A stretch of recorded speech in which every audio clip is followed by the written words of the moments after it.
Hello everyone, welcome back to Beyond the Veil Tarot and Astrology. My name is Candice Marie. Thanks for joining me. Happy Friday. I hope you guys are doing well. We're doing live readings on the channel this evening, so if you can see me, give me a thumbs up, say hello in the chat. Let me know where you're tuning in from. We're going to be doing astrology readings, taking a look at your guys' questions live and pulling up your natal chart. So this is the first time you're joining me. Welcome. Make sure you click the bell button below. Subscribe to the channel. We're here every Tuesday, Thursday, Friday, and Sunday talking about tarot and astrology and helping make sense of what's going on in the cosmos.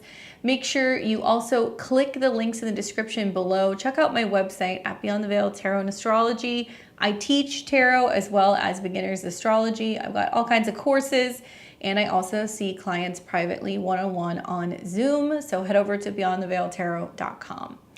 All right, so this is your first time. First of all, we are shooting live on Friday night, May 17th, 2024. If you're watching this on Saturday, we are no longer live. I'm sorry we missed you. Catch me back here next Friday. Please don't send any payments because, well, I'm no longer doing the readings. So I just got to give you guys that announcement. Sometimes you see me and you get excited and you start asking questions, and it was last night. So besides that, if this is your first time, I'm a Western astrologer. That's what I practice. I use Placidus housing system, and to get a reading, super simple. Scan the QR code right here. This will take you to my PayPal. We're doing readings by donation. You guys can make your donation by scanning that and going to my PayPal. Make sure in the memo box you include your time, date of location, including the year and the location of birth. So I need the city, state, country, the AM, PM, and the date for me to be able to answer your questions.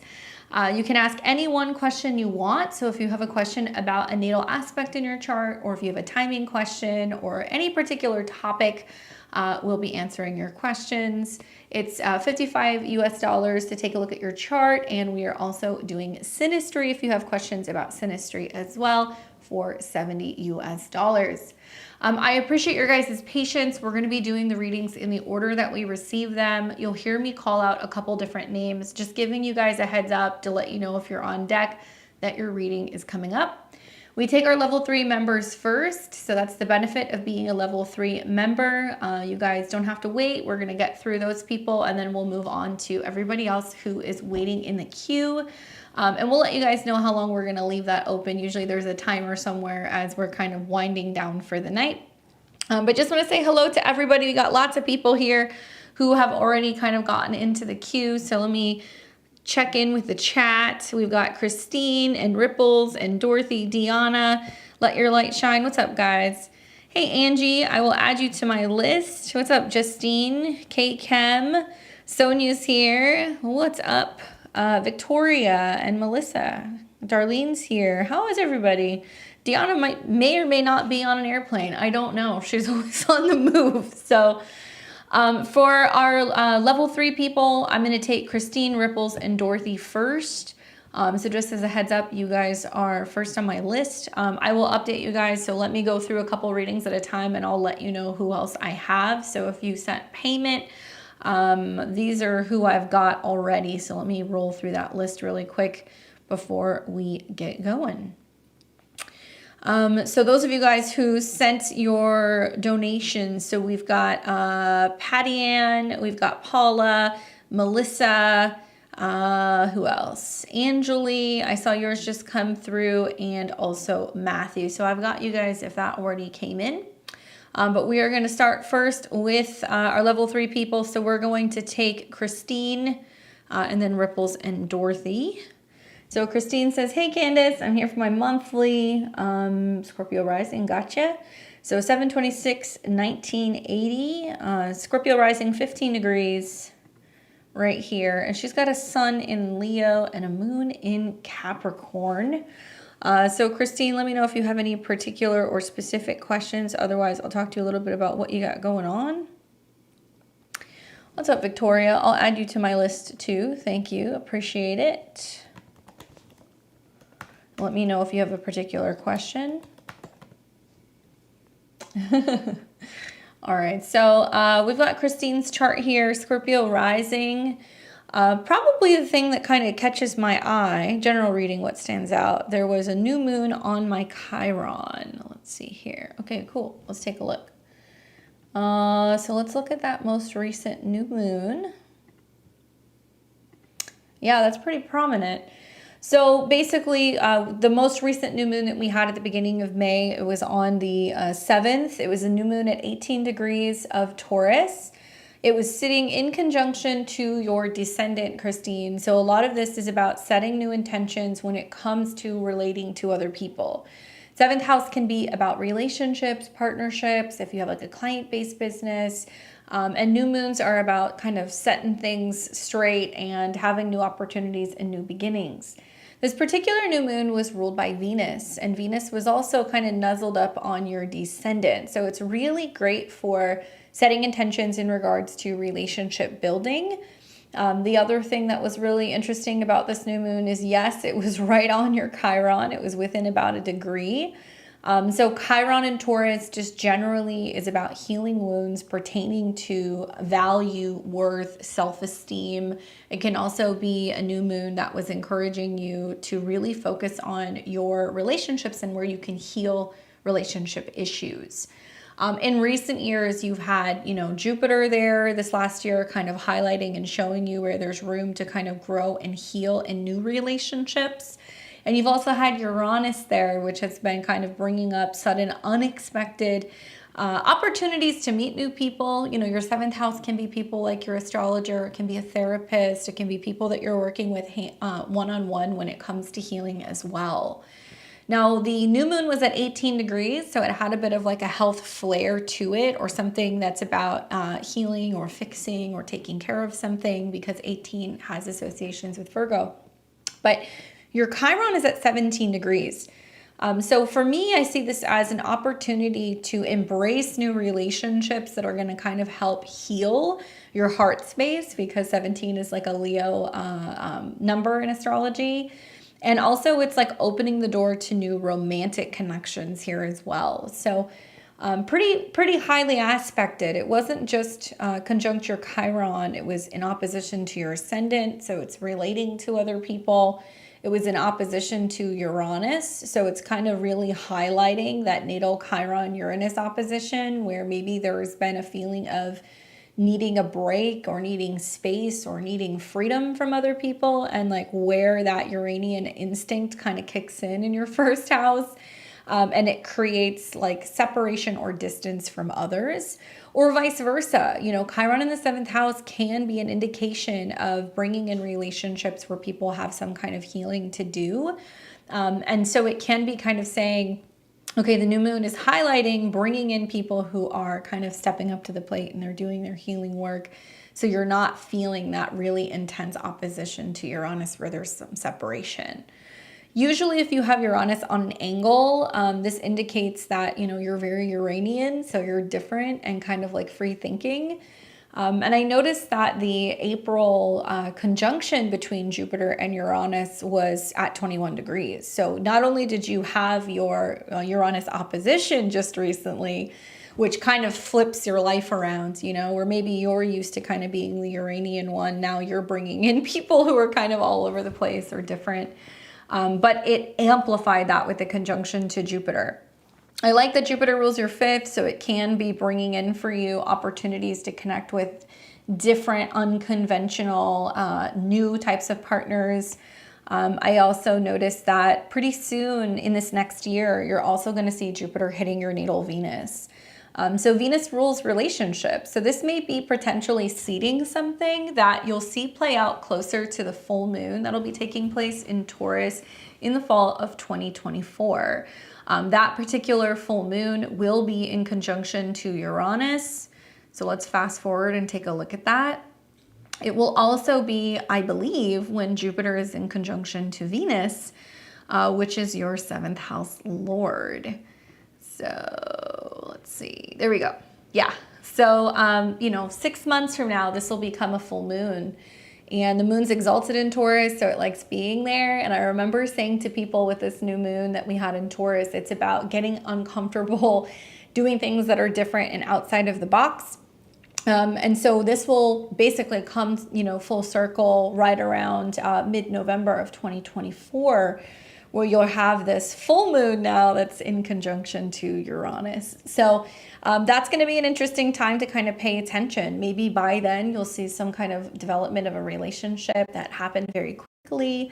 We're also going to be seeing at that time that Mars, which is your chart ruler, will be getting ready to go retrograde right over your sun. I practice Placidus, but this, from a whole sign perspective, can indicate with the Mars retrograde being a Scorpio rising that you're getting ready to have a pretty significant change in your status. So it can mean you're changing jobs or you're changing your relationship status. So I would be kind of watching that mid-November into early December period, because likely that's when you're going to see some of these changes that are going to start to unfold.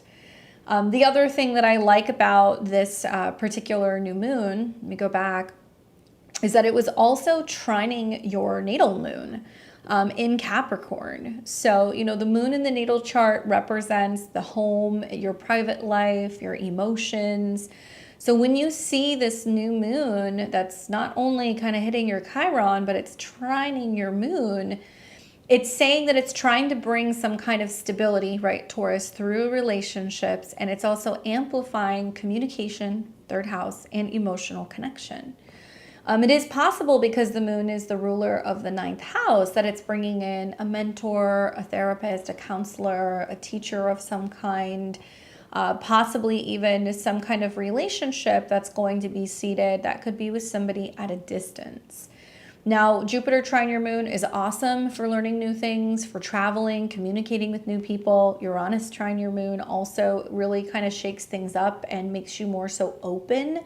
And I think it's like welcoming different types of people who can come into your life. I mean, I think any Scorpio rising right now, especially the single ones with Jupiter and Uranus in your 7th house, it means that you're going to be meeting people who are a little unconventional, different, quirky.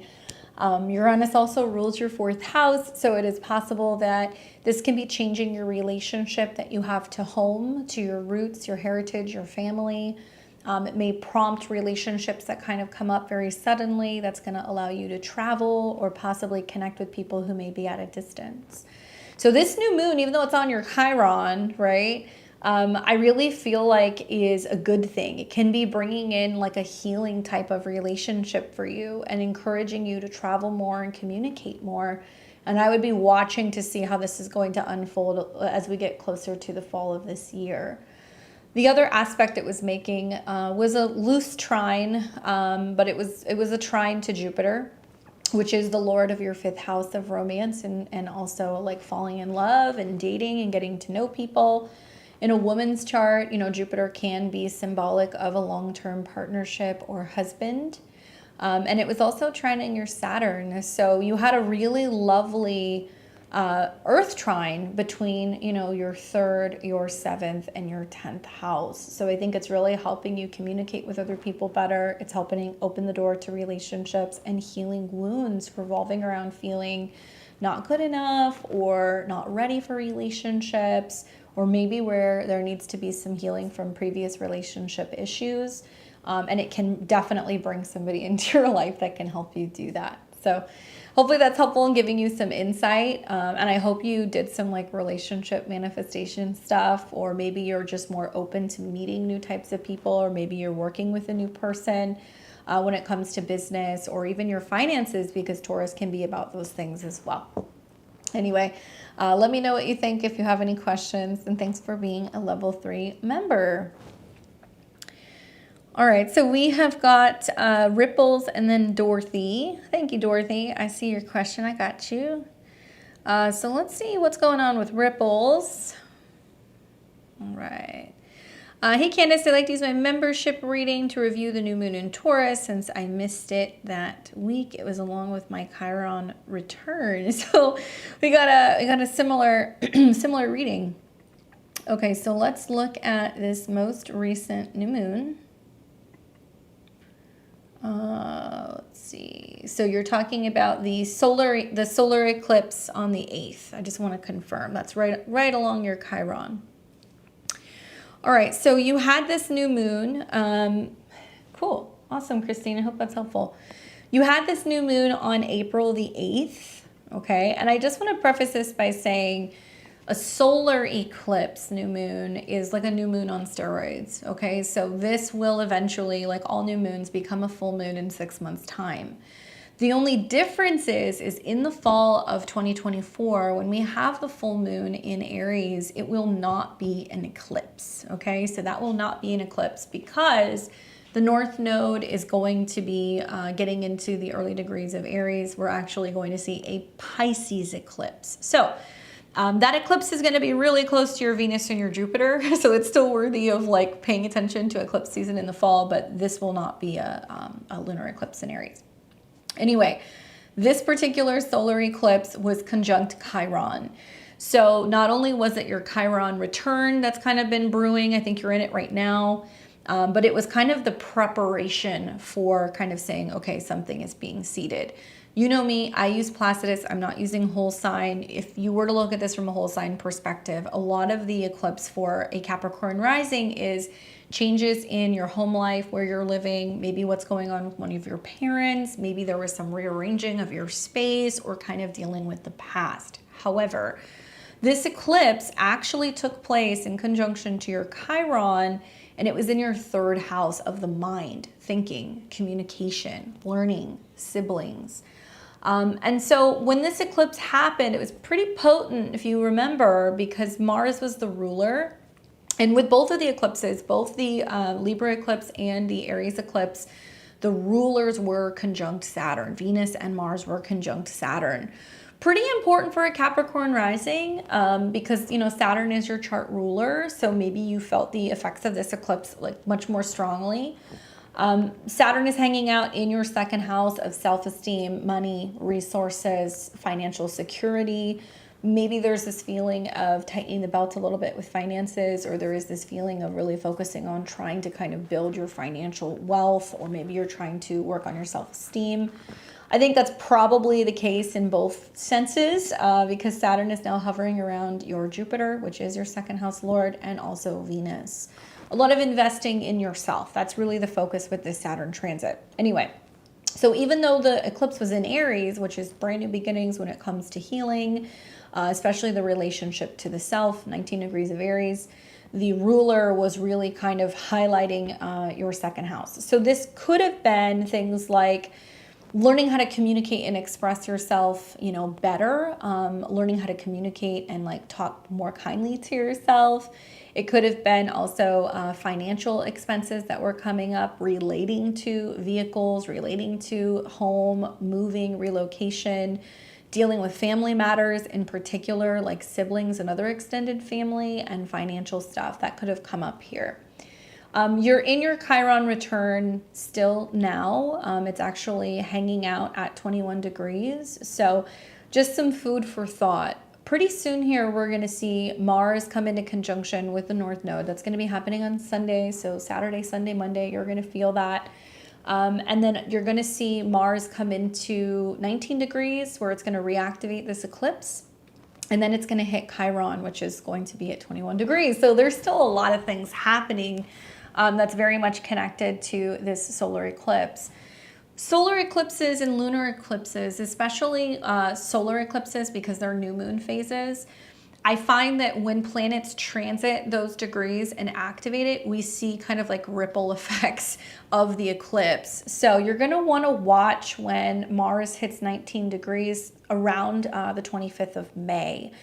More effects. So you're going to want to think about what was going on at the beginning of April, what was happening. Now Mars shows up and says the pressure is on to make some kind of thing happen, to make a change, to initiate something, to reorganize your home. It is helpful to have a to-do list when Mars is going through the third, going into the fourth house. In the third house, it might have you speaking up for yourself more. It might have you communicating more with people. There might be this impulse to share, learn, go places. It's very active in the third with the mind and also transportation. So you'll see the Mars conjunction to that degree around the 25th. And then you're going to want to watch when Mars comes into conjunction with both your natal Chiron Okay, so this is going to be, looks like right around the 27th of May this month. And then it's going to hit transit Chiron, which is going to be the 29th. Well, I would listen not just to Capricorn horoscopes, but I listen to Aquarius because you're right on the brink of Aquarius. But this is like where, you know, you can get a speeding ticket. This is where you can, you know, say something and get kind of agitated, and then, you know, you blurt something out and there's some kind of like conflict that you have with a neighbor or with a sibling, right? Third house people. Think about what was happening at the beginning of April, though, because this is basically going to say, okay, after the solar eclipse and the retrograde, whatever was feeling like it was blowing up, or whatever, you know, mental stress was coming up, or whatever conflict was coming up in a sense of communication with other people, like now you're going to be taking some kind of action and you're going to be making a change because the North Node is something that's new. My advice with this transit in the third house is stay active, you know, be actively doing something third house related, going for a walk, riding a bike, doing some journaling and reflecting, maybe doing some reading, be actively learning something. You know, your 10th house is also ruled by Mars. So this is a really great time to be speaking in a way or acting in a way that is kind of promoting or showing your leadership skills or capabilities. So I think that's a good way to be able to kind of navigate this transit is, but first of all, being aware. And then secondly, be mindful of how you're, you know, communicating with other people, and also how you're speaking about yourself. This is really trying to heal any issues that you have when it comes to communicating and expressing yourself, or how you're speaking to yourself. Get up in the morning and make a point of either writing down a couple things that you like about yourself, or writing a couple goals down and things that you're hoping to achieve, you know, in any given day. Because I think that that's another way to better kind of utilize the third house. But yeah, across the board, everybody's going to be feeling this. They're going to be like, what is going on at the end of May? And it's these reactivations. Your Chiron is very closely conjunct within about 4 degrees to Juno. And I noticed that it squares Mars in Capricorn. So there can be this feeling that's coming up about how you're dealing with repressed anger, how you're dealing with agitation and frustration kind of behind the scenes, and learning how to not go through periods of not speaking out and telling people what your needs are. This can also be helping heal relationship issues that you're having as well, to like romantic partners, because Juno is seen as like the wife, as well as your relationship to siblings or other kind of close friends. Mars is the dispositor of this. So it seems like there's some kind of like subconscious frustration, or something where you feel like you hold back and like not telling people what you need if you're feeling like you need some kind of support. In the background, you know, something else to kind of think about is that the South Node is getting really close to your natal Pluto. So you'll see as we get closer to the end of 2024, that South Node Pluto conjunction is kind of like unclogging, you know, like relationship karma, especially in the 8th house. It is about whether or not, you know, there's enough give and take with relationships, both in an intimate way, or an emotional way, or in a financial way. And it's also at an 8. So I think that this is about you learning to be like, I know what I need. I need to have my needs met. I need to communicate with people, you know, accordingly, and kind of let them know when I need support or when they're not really kind of stepping up to the plate. So that's probably what some of this, not only solar eclipse is going to be about, but also the Mars transit. Now, this solar eclipse, it lasted almost 4 minutes long, or right around 4 minutes long in length. So some astrologers are speculating this could last up to 4 years, the effects of this. I kind of agree with that, actually. You know, I know that Chiron is going to go back and forth over that 19 degrees. So you're going to be feeling the effects from the eclipse, and also several Chiron returns. But also in the next couple of years, we are going to be seeing, you know, Saturn and Neptune ingress into Aries. Fully, we will see both of these planets more so in 2025, going into 2026 in Aries. But when Saturn hits that degree in a couple years as well, we're going to see some effects from that particular eclipse. So it may be helpful to study your natal Mars square Chiron. because I think that this is going to give you more insight as to where you can kind of better kind of heal wounds revolving around not speaking out or standing up for yourself, and learning how to kind of get the support that you need from other people, you know? So hopefully that's helpful for you, Ripples. I'd be curious to hear what happened with that solar eclipse on your Chiron. I've spoken to a number of people from like 75, 76 who had that eclipse there. Definitely very, very interesting stuff. Really kind of putting the spotlight on doing your Chiron work, you know, especially with the North Node having been there. All right, so we're going to take Dorothy and then Deanna and let your light shine. What's up, Dorothy? I see you here. You said, I'm trying to focus on the positive with Saturn trailing by my moon. Is there anything I can look forward to with Jupiter and other planets going into Gemini? Well, we can definitely take a look. We'll see what's happening here. All right, so let's see, because I know you've been kind of dealing with this Saturn moon transit for a little bit here. And probably, I mean, in my opinion, Saturn moon transits, they can be very emotionally challenging. You can feel a lot of blockages. You can feel a lot of delays, both emotionally, but also with like women or with family. And Saturn is like a natural kind of like depressant. So having Saturn on your moon will do that. It'll have you in your fields. I believe it's a little bit more potent for you in particular, because it's also Saturn squaring your ascendant and your descendant, okay? And so when that happens, it's almost like Saturn is creating this T-square that's holding two parts of your chart at bay. The ascendant in Gemini wants to be mobile, it wants to communicate, it wants to be chatty and socialize, and it wants to be free, right? It's a mutable sign. And then it's also squaring your descendant in Sagittarius, which simultaneously it's a mutable sign, but it's about expansion and learning and, you know, seventh house is relationships. So you're going to actually see Saturn get all the way up to about 19 degrees this year. So the good news is that Saturn is now moving away from your moon. So you're going to get a very brief reprieve because Saturn will kind of pass your moon and it's going to keep moving up towards 19 degrees. However, we will see Saturn retrograde back over your moon. And so, you know, when planets cross a natal planet and create a conjunction, the conjunction is the most powerful aspect in astrology. It's basically saying we're fusing these two planetary energies. Well, Gemini isn't too fond of Saturn, both because, number one, it's 10th house to your ascendant, so it feels like a dominating, limiting, Saturnian kind of karmic force. And two, Saturn is correlated with Capricorn, which is your 8th house lord, which is about give and take, exchange, changes, transformations. And in your case, it deals with your career because it's in your 10th house. So something's changing in regards to your career, your reputation, your status in some way. And it feels challenging and it's taking time and it's not moving quickly and it brings up all kinds of feelings.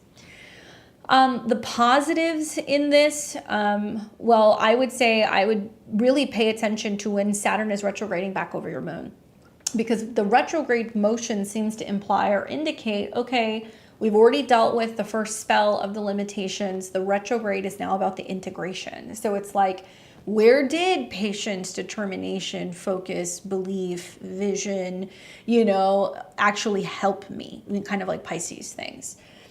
Saturn in Pisces is a little slippery. You know, for me, it's about really trying to turn something that is invisible into a reality, or it's about really having to work hard and build something, even if we don't see it quite yet. So it requires faith. I think that when Saturn retrogrades over your moon, which looks like it's going to be closer to like August going into September, we want to pay attention to what's going on here, because it does indicate that there is going to be a need to integrate more Saturn lessons. So changes in status, work, career, reputation. Your moon is at a 16, so this is a Cancer degree. So it quite literally could be working with women, dealing with older women, doing some kind of work from home, you know, trying to figure out how you can integrate more of your work from home if you're feeling kind of emotionally heavy. Something that you're going to see in the meantime is that, you know, Jupiter will square Saturn. So this is where things get a little tricky. planets behave better in certain signs. They're going to have certain strengths in some signs and weaknesses in other. So something that we're going to see is that Jupiter is actually, moving through its opposite sign that it's associated with, Sagittarius. So when it goes through a sign that it cannot perform as well in, it in a way will exhibit almost like, Mercury and Sagittarius, where there's just like too much stuff going on at one time. Anyway, the positive is that Jupiter in your first house has you feeling more optimistic, more willing to travel, embracing new beginnings. You're going to also be really focused on your goals because it is your 11th house lord. The challenge is that both in August as well as December of 2024, we're going to see Jupiter square off with Saturn. So this basically means that Saturn is kind of tying a lasso around Jupiter, being like, whoa, whoa, whoa, I'm not going to let you go too far. So this could literally materialize as, you're wanting to book a vacation and you're like, work is just like so much right now. I can't break away. I've got a lot going on. It can mean that you're trying to be optimistic and hopeful about the future when it comes to changes at work or with your career, and you're kind of like going into work with a different mindset, and then you've got like, Nancy in finance who's just like a pain in the ass to deal with, right? Something like that could be happening where you have somebody who's kind of like squashing your positivity party. You'll feel that the most though, like I said, in August and also in December.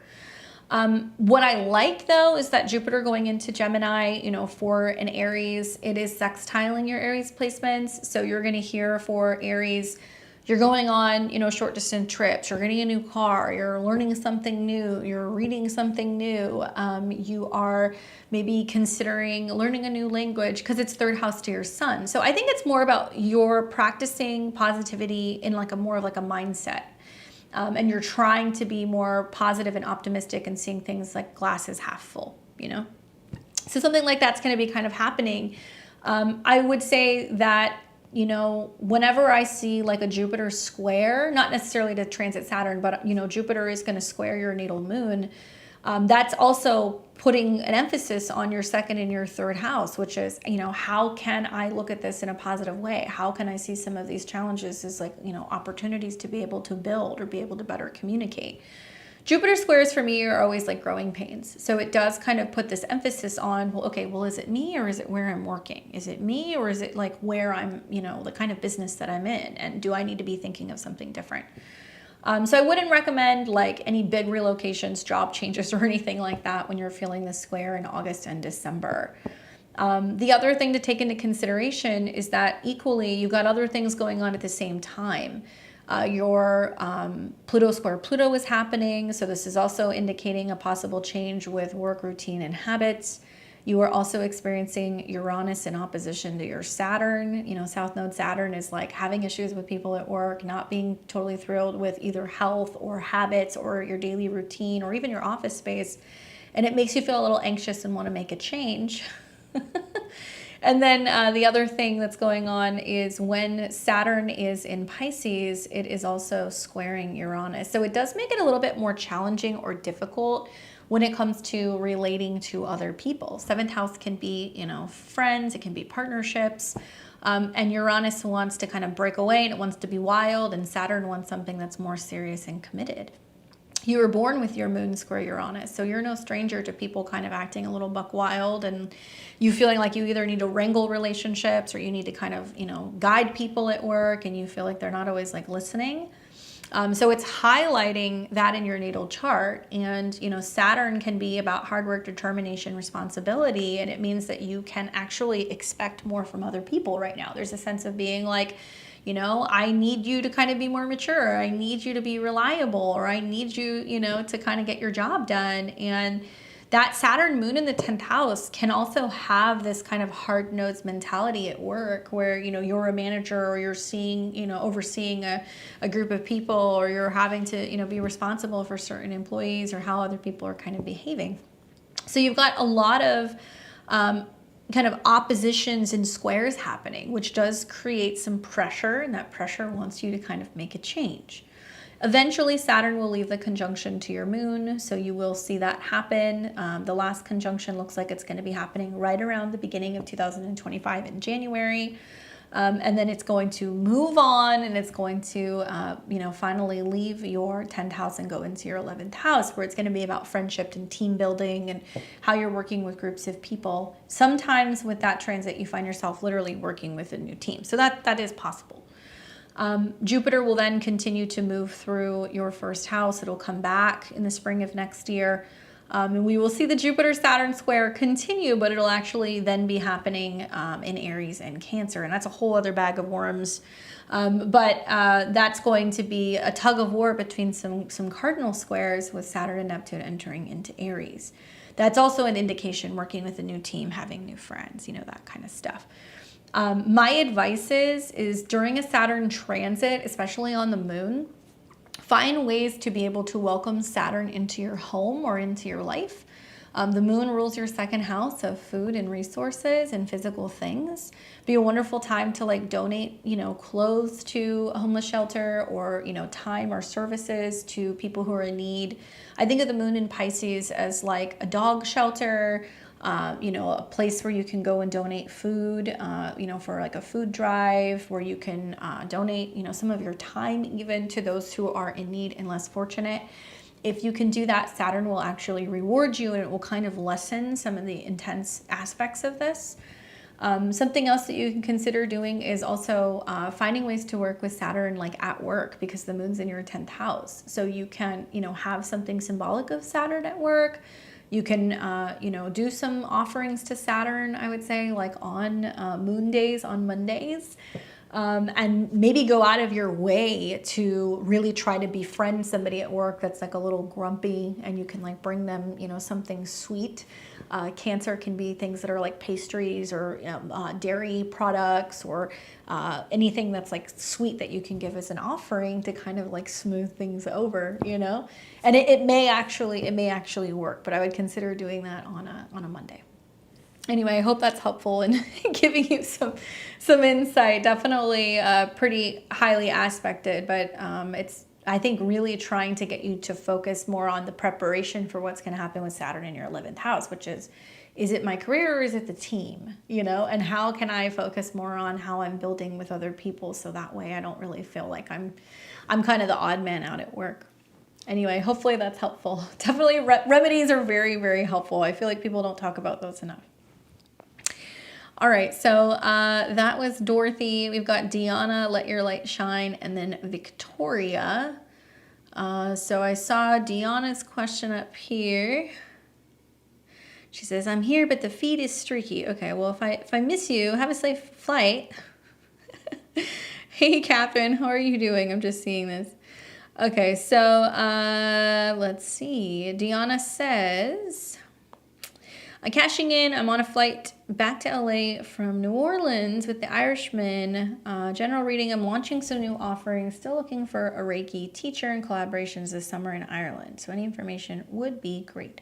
Okay, cool. I think about being a Leo rising right now, and some of the transits that are happening in your 10th house, which are a pretty big deal. You're going to see, really through the weekend, the Sun-Jupiter conjunction is a pretty fortuitous one for you. It's bringing the opportunity for visibility. So it's going to help get your face, get your name out there.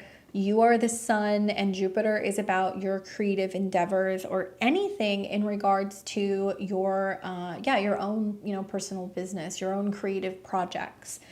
Really, for me, we need to see some Mars stuff happening for a new teacher to come in, and that is going to be happening as well. So I'll come back to that.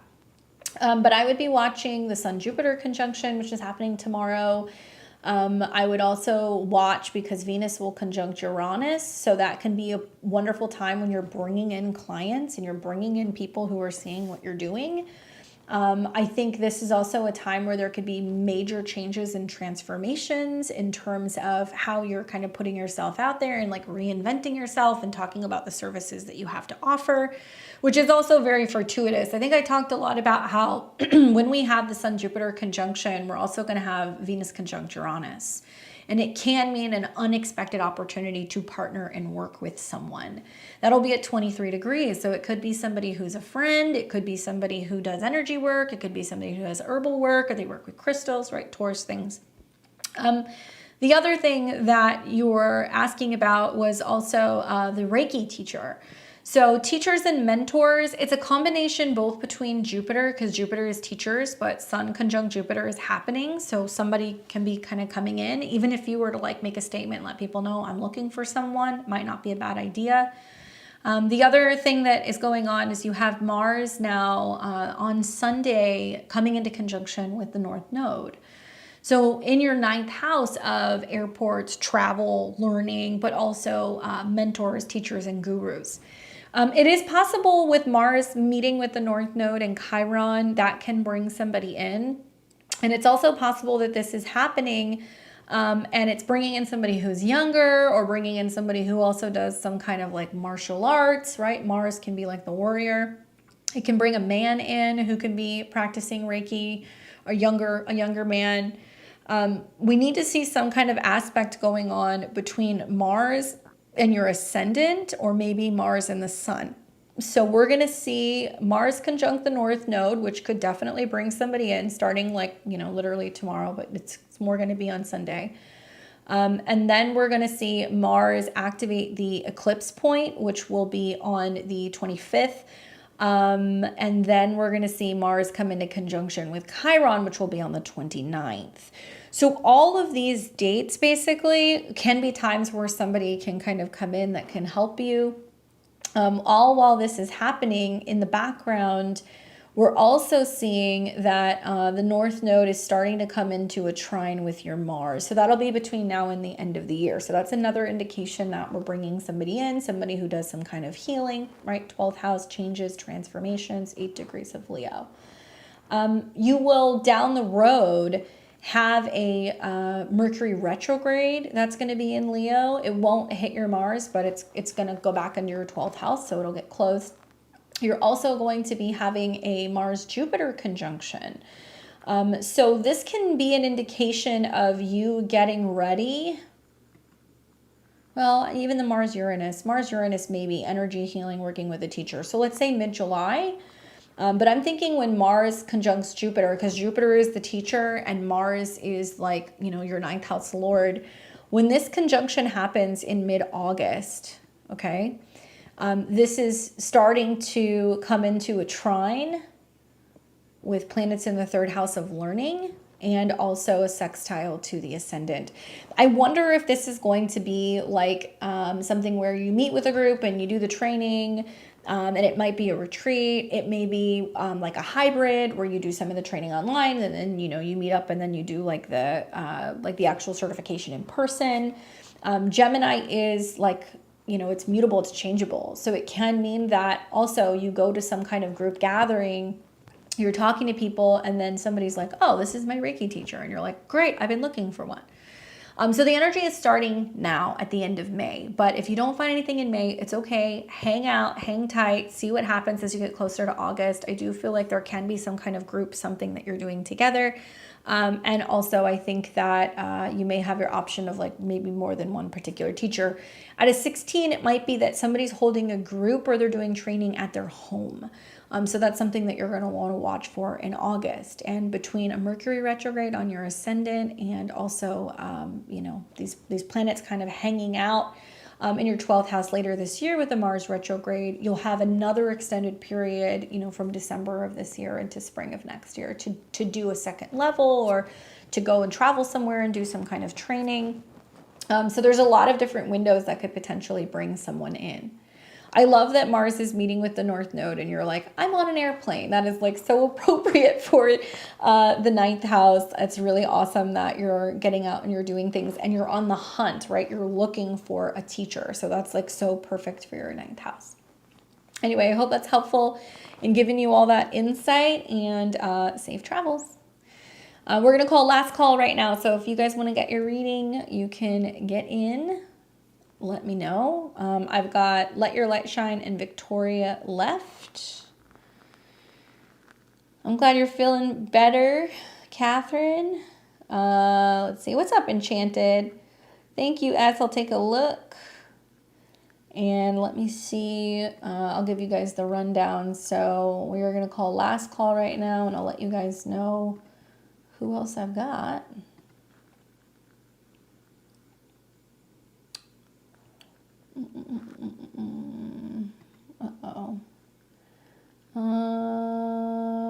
isn't this working?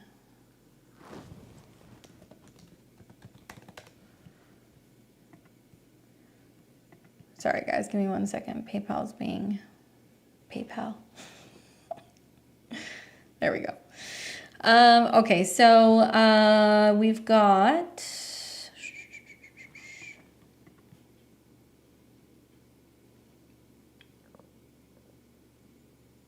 perfect. Patty Ann, we've got Paula, we've got Melissa, Angeli, Matthew, Rachel, Amber, Artemis, am I saying that correctly? Nancy and Michael. Okay, so that's who I have. Last call right now. And we will switch over to Let Your Light Shine. And then Victoria, if you have your question, let me know. I will take a look at it. All right, so Let Your Light Shine snuck in there.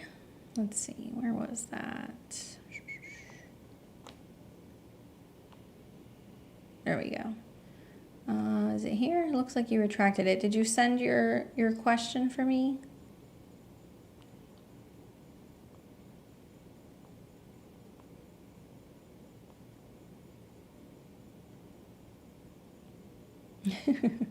Hi, Candace and Oz. Okay, I just wanted to make sure I said it right. Thank you. Is Let Your Light Shine here? There we go. Oh, okay. Gotcha. Sorry. There we go. Give me some tips for how to best manifest the perfect partner considering what I have going on in my chart at the moment. Single and ready to mingle. Needing to make more money somehow. Okay, gotcha. How to make the most with what you got going on in your chart. Well, I can think of a couple things. So first of all, when we look at relationships, the 5th house is going to deal more with dating, kind of flirting, falling in love, getting to know somebody. 7th house is more about commitment. Okay, so we're going to be looking at what's going on with the moon and also what's going on with Mercury. You're ruled by Jupiter because you're a Pisces rising. A couple things that are working in your favor right now. One, you should be super, super selective with who you're choosing. I say this because Saturn is in your 1st house where you're very focused on your goals, yourself, what you need, and you're really focusing on your goals and what you're hoping to achieve because Saturn rules your 11th house. Saturn is currently in a square with Mercury, which rules your 7th, which means you're going to be very particular about relationships, who you're letting in, whether or not you're entertaining the past. There is a sense also of like relationships possibly influencing where you're living, because Saturn in the 1st house might mean that you're like, okay, you know, I don't want to just hang out at home, or I don't want to just like do dinners at home. I want to go out. I want to do something. So you're kind of adamant about getting out of the house and not feeling like you're doing things inside all the time, or you're staying home, or you're entertaining the past. That's the square. The positive is that when an outer planet transits your 7th house ruler, Mercury, you'll see an opportunity for a relationship to come in. So pretty soon at the end of this month, Jupiter is going to go into the sign of Gemini. So your Jupiter, okay, and Mercury is other people. So basically first you're going to see that you're going to have your Venus return, which is about relationships with Jupiter nearby. So love stuff really starts to kind of peak up at the end of the month. You're going to have your Venus return. It looks like somewhere around the 26th or the 27th. I'd keep an eye out to see what's happening in my love life around that time. And then we're going to see Jupiter and Mercury come into conjunction around June the 3rd through what appears to be, let's say, the 6th. That's a really good time period because there is an indication you could meet someone. Now, it's in the 3rd house, which means you could meet them going for a walk. You could meet them on an app.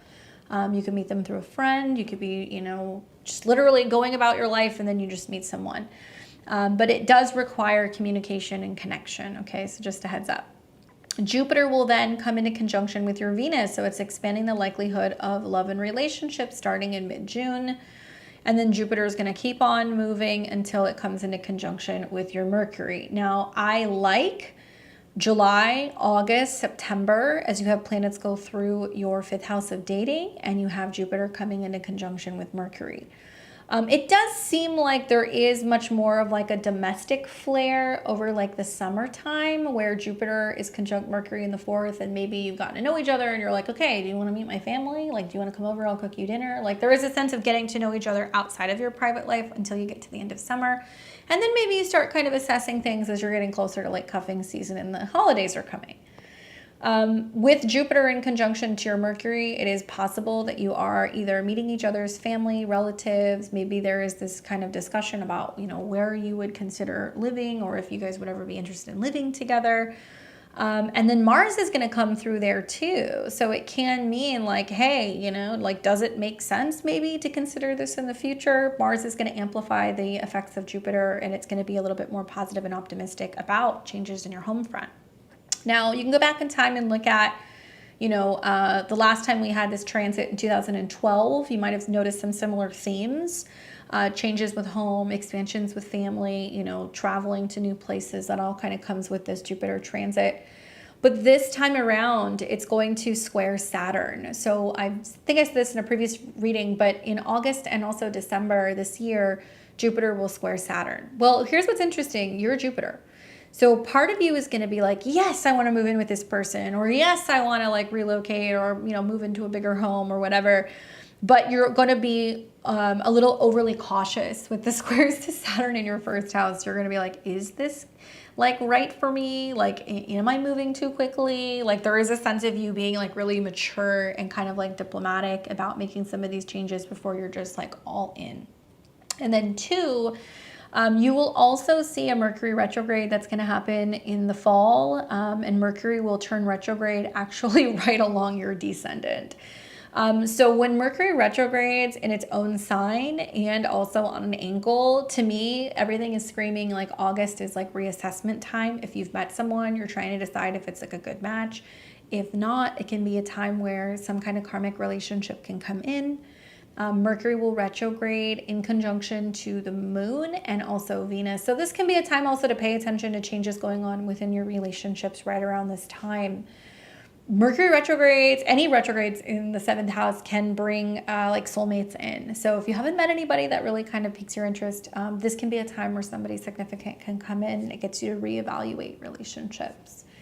The good news is that as Jupiter goes through your fourth house and it's expanding your feelings of home and the life that you're building and your relationship to your roots or your family, next year Jupiter is going to be exalted and it's going to go into your fifth house, which is about romance. It is about children. It is about the possibility of like building a life with somebody, because the fifth house is life and Cancer is home. So having Jupiter then hit your sun and your north node, and next year Jupiter will actually it'll trine your ascendant. It won't trine Saturn, but it'll trine your ascendant. It's very obvious to me that like in 2025 there is this sense of being like, okay, like, am I really moving forward with somebody? Is this like serious? Like, what are we building? What are we creating? So I think you're very, I'm not going to say cautious, but there is very high standards, low expectations this year when it comes to dating. And you're not really looking to expand into a relationship unless you know that it's something that's like pretty solid. Factor that in with some, eclipses that are going to be happening in 2025 and 2026 with the South Node in Virgo. Can bring people from the past, can bring in soulmates as well. But I think that this is about being like, okay, I'm not really wanting to kind of get tangled up with somebody who doesn't really know what they're doing. And self-preservation 101 with Saturn and the eclipses and like the North Node being in your first house still. So you're kind of calling the shots basically. Anyway, I hope that that's helpful in giving you like some assistance, but definitely like a Jupiter hitting your Venus and Jupiter hitting your Mercury, because it rules the seventh house. Really, really good indications that relationship opportunities are on the way. You're very welcome. All right, so we have got Victoria. Let me pull up Victoria.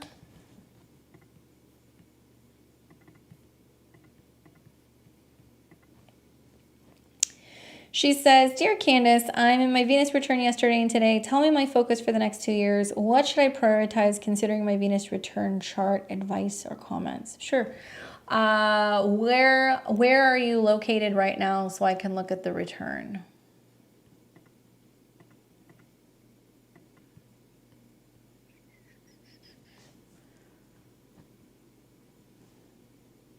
Houston? Okay. How are you after the storm? You good?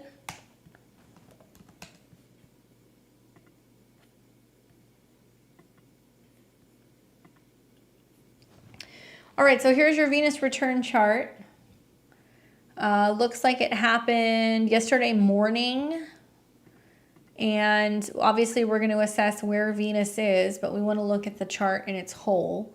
So this is a Gemini rising chart ruled by Mercury. Mercury is in the 11th house, so it's socializing. It's about connecting with other people. It's about focusing on your goals.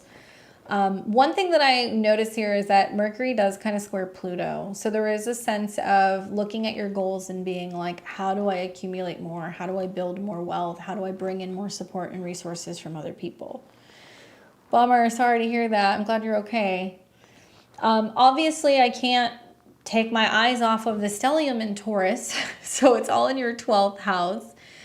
We see Venus there at 21. We see Uranus there at 23. The Sun is there at 26 and Jupiter is there at 27. So they're all pretty close. Everything is under the beams of the Sun. That does mean that there is both a sense of something that's being overshadowed or you can't quite see everything this year. Especially because, you know, Jupiter rules relationships. It can mean that there are some really significant karmic cycles that are playing out within relationships this year. 12th house is a bit of a mixed bag. You know, Taurus in the 12th house is about taking time to rest, recuperate, you know, feel inspired, be creative, connect to nature, and do it alone.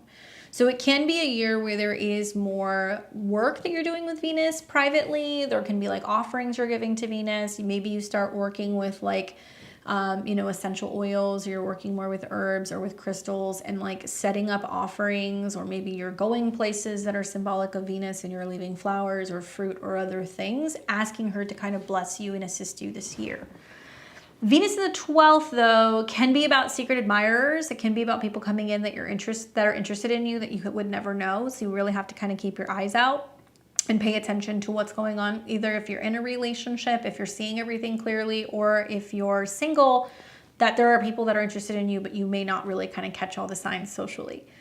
Obviously, Venus conjunct Uranus is colorful. I know you've had several Venus returns with Uranus in conjunction, so it's probably felt like your love life is all over the place, but it looks like this period of destabilizing or seeking freedom in relationships is coming to an end, because the 12th house is kind of saying, okay, we're completing that phase now. So actually, it can be an indicator of more stability in relationships moving forward in this next year. We've also got the Sun-Jupiter conjunction, which is really highlighting the 3rd house of communication and learning. Jupiter is about relationships. So I do feel like this is about having much more of a need to sit down and have privacy and like intimate connections and conversations with somebody and be talking about, you know, your hangups, your fears, what's happened in the past, but, you know, like letting go of any fears or inhibitions that you have when it comes to relationships and commitment. Sometimes when Venus is in the 12th house in a Venus return chart, it can mean endings of relationships, but it can also mean breakthroughs in relationships that lead you to the next level. It's the Uranus, Sun, Jupiter that can mean that there are surprising conversations that you have with people that make you realize whether or not that particular relationship can go the distance. Sometimes I've seen people who have Venus, Uranus in the 12th house where they either have a breakthrough and suddenly they realize they want more stability, or they get really restless in relationships, and then there is some kind of self-undoing tendencies that can kind of come up in the relationship where they're like talking to other people, or they're hiding out from their partners, and they're almost kind of like breaking down what could be solid. In this situation, you know, I also look at the South Node being connected to Venus, and it's in the 5th. So it can mean that you're kind of getting out of this feeling of, you know, just wanting a playmate or just wanting something casual. You know, you're realizing like, oh, you know, I've been running away from commitment or intimacy, or I've been afraid of vulnerability, or I've been afraid to kind of lose my freedom. And so these kind of like awarenesses can kind of come up this year. I like to put the chart with the natal chart and kind of like just look at the natal chart over the Venus return chart to see if there's anything else that's kind of getting picked up. And obviously there are, you know, you've got the sun that was in conjunction to the North Node. So it was trying to make you aware of, you know, your goals and what your goals are meant to be. You have also got, you know, Chiron that is very close in proximity to Uranus and the sun and Jupiter. So that can be highlighting where there's been, you know, secret fears or issues revolving around stability and security in relationships, or also your value and what you bring to the table. And we see the South Node Neptune moving to the 7th house. So it's kind of clearing out and like kind of breaking down anything where there's been, I guess like not having clarity in love and relationships, or where people have been have been avoidant, or where people haven't given you, you know, like what you need. Juno moves to the midheaven, which is nice. We also see that Mercury was transiting your natal Mars, so it was about kind of like speaking up, you know. Intimacy is huge as I'm discovering nonviolent communication is healing me away I didn't realize. I'm embracing vulnerability. I can see this as style of communication as a moneymaker. Yeah. The other thing that's kind of cool is like when you flip this around, right? I mean, obviously Virgo rising, you know, so much of the retrograde and the eclipses in the 8th house is like learning, you know, how to kind of like lay your weapons down and like be more vulnerable, right? And like being okay. And a lot of this is challenging with Aries placements because with the North Node there is an instinctual reaction to kind of like fight or be combative. And so you're learning to kind of transmute that and work more with the 8th house of like transformation and merger and vulnerability and intimacy and healing. And I think that for Virgo risings right now, you know, with the Venus, Uranus, Jupiter stuff in the 9th house, it's about embracing the philosophy in the belief system of like love and patience and taking your time and like really, you know, like allowing yourself to feel all of the things. Obviously a little uncomfortable because you're in the midst of, you know, Pluto square your Mars, so that can be bringing up some anger and some agitation. And you've also got Pluto that's transiting your Lilith. So that also brings out extreme kind of fits sometimes of, you know, wanting things a certain way. And it's on your 6th house cusp. So it's about learning healthier habits when it comes to maintaining your independence and standing up for yourself and like finding like that balance between, you know, what does it mean to be independent and to kind of like be fierce versus, you know, kind of cutting people off and not letting people in. But beautiful Venus return, you know, that it's moving to the 12th house, finally allowing some things to cycle out. I would really recommend working with Venus. So maybe on Fridays doing meditations on love, or working with essential oils or herbs or other things that can really help you kind of find your calm, quiet, safe space. Bach essences can be really wonderful with all that Taurus in the 12th house as well. And having like a winding down routine before bed, I think that can be really helpful also. Definitely over avoidant partners. I can see that in my criminal defense career, coming back with Spanish book. I think that more personal work and solitude. I can deeply feel I can my business partners.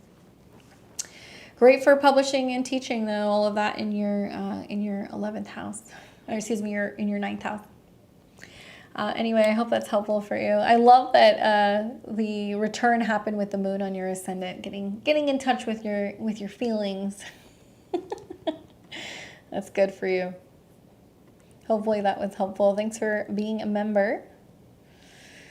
All right, so let me move on to my people. Everybody else who's kind of signed up. Readings are now closed, so if you have signed up, then welcome aboard. I have got in the queue Patty Ann, Paula, and Melissa. Those are the first 3 that I'm going to be taking, and I'm going to have to add a couple of people to my list. So I appreciate your guys' patience here. Let's bring up Patty Ann and see what questions she has for me. She is born September 10th, 63, 10:27 a.m. in Massachusetts.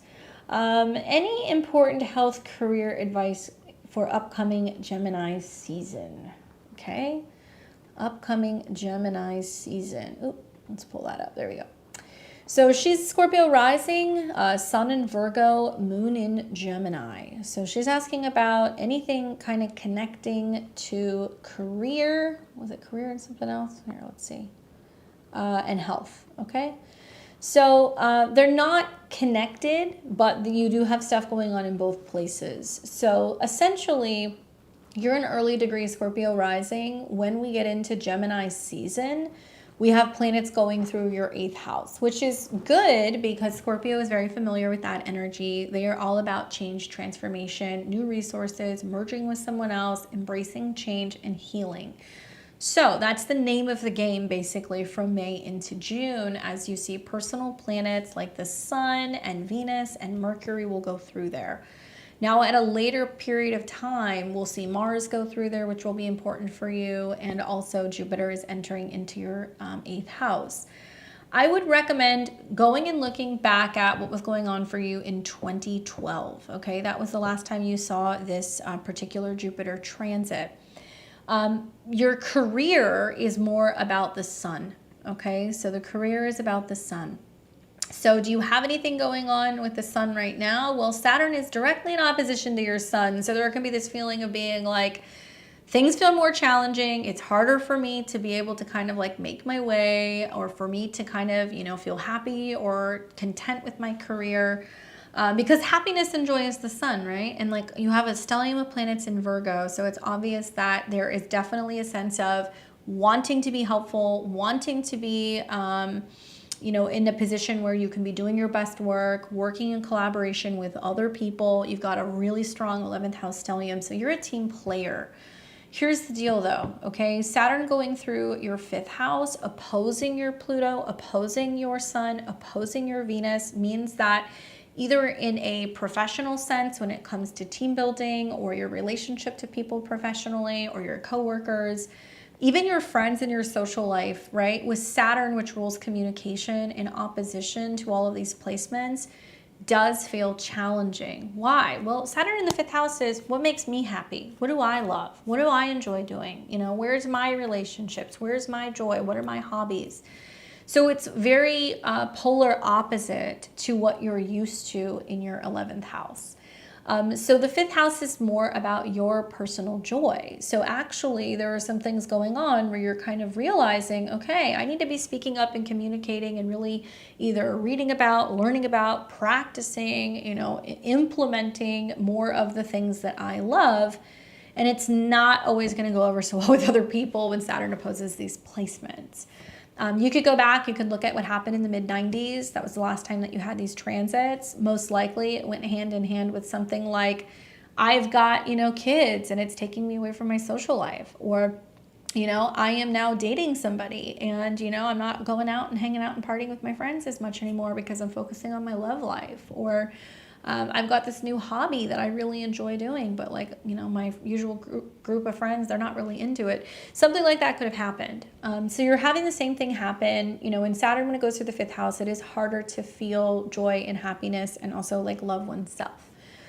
Saturn will off and on be in an opposition to your sun, okay, all year long. And that is going to materialize this feeling like you're having to work hard in order to kind of find something that you're doing that you enjoy and that you love. It doesn't mean that it'll be denied, but you have to work hard to kind of make sure that you feel good with what you're doing. 2, you're going to look at a Mercury retrograde in August in your career zone. That's going to be more reassessment for your career. You're going to have a Mars retrograde in December through about February of next year. And that for Scorpio risings is going to be a time where they're really reevaluating, what am I doing for work? Do I like what I'm doing? Do I need to make a change? Where am I kind of taking a step back? And at that time, the retrograde will oppose Pluto. So that is going to be bringing up for you, I think, as Mars is retrograding in your 9th, do I need to be getting some kind of trading? You know, would I rather be traveling? Am I shifting something about my perspective when it comes to life and what I'm doing for a living? So there will be several periods where there's going to be reassessments basically that are going to be kind of going on.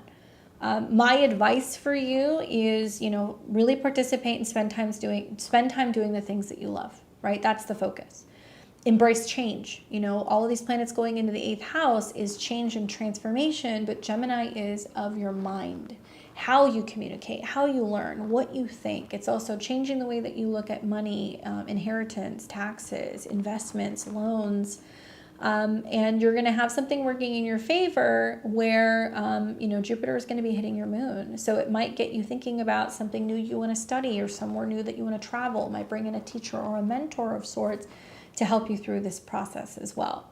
You're in a pretty complex, mutable T-square with Saturn opposing your sun, and it's also squaring your moon. So it looks like there is some financial stuff to sort through where you're like, okay, money is the thing, but at the same time, like, I want to have happiness. I want to enjoy what I'm doing. So you're trying to find a way to be able to kind of balance both of those things. Health-wise, you're Scorpio rising, so you've had an eclipse and a retrograde in your 6th house, helping you work on health habits and also productivity and your schedule. And now Mars has just moved into your 6th house. And so Mars likes having something to do in the 6th house. It likes going through its to-do list. It likes reorganizing, breaking things down, putting things together, going to the gym, running, working out. And you're going to notice a real boost in energy the next week or two as Mars meets with the North Node in the 6th house and comes into conjunction with Jupiter. So this is about healthier habits, productivity, literally being more physically active. And it can have you cutting things out of your diet.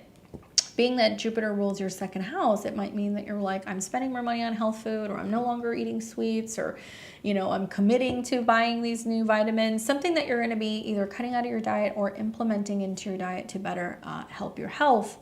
And Aries can be, you know, the blood. It can also be about circulation. It can also be about helping boost performance, right? And giving you a little bit more energy. Just take your time. You know, Mars on the North Node with Jupiter will amplify it. So you don't want to push yourself too much. You don't want to run too far. You don't want to be in excessive heat. You want to be mindful. You can be a little bit more accident prone with Mars in the 6th house here. So take your time and ease into some of these new habits, okay? Hopefully that's helpful for you, Patty Ann. Thanks.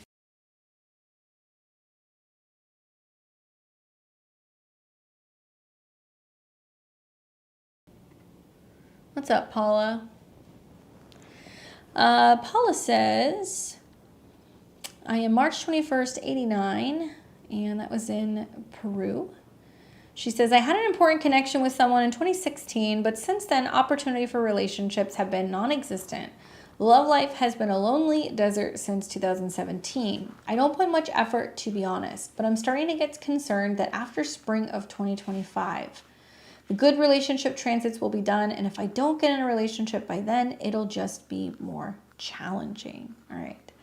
So, you know, I hear what you're saying. So it sounds like she's referencing basically after next year, Jupiter is no longer in Gemini, right? So see, she's a Scorpio rising, and she's got Jupiter that is about to go into Gemini. So you have a couple things working in your favor. A, you're having your Jupiter return. So that happens every 12 years. It's bringing you some kind of growth and expansion period.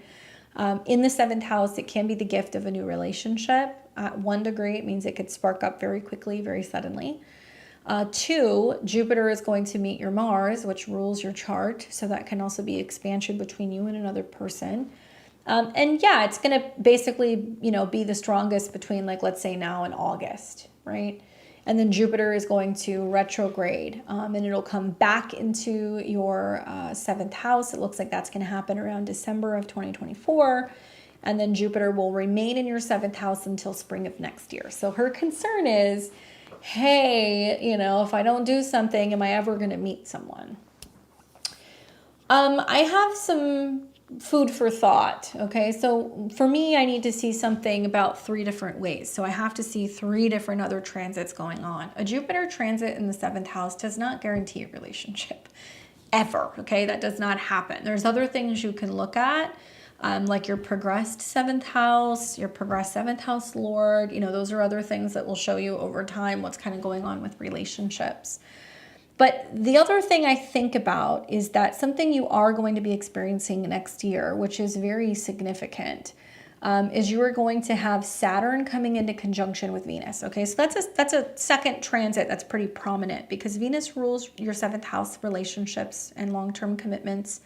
Saturn is about communication and conversations. So you're going to actually see right around the time you're having your Venus return in April of 2025, that it will go hand in hand with a Saturn transit. So that'll be kind of marking a 1-year period that's like, hey, relationships are going through some stuff that's going to be make or break periods, and it can be about serious conversations about commitment.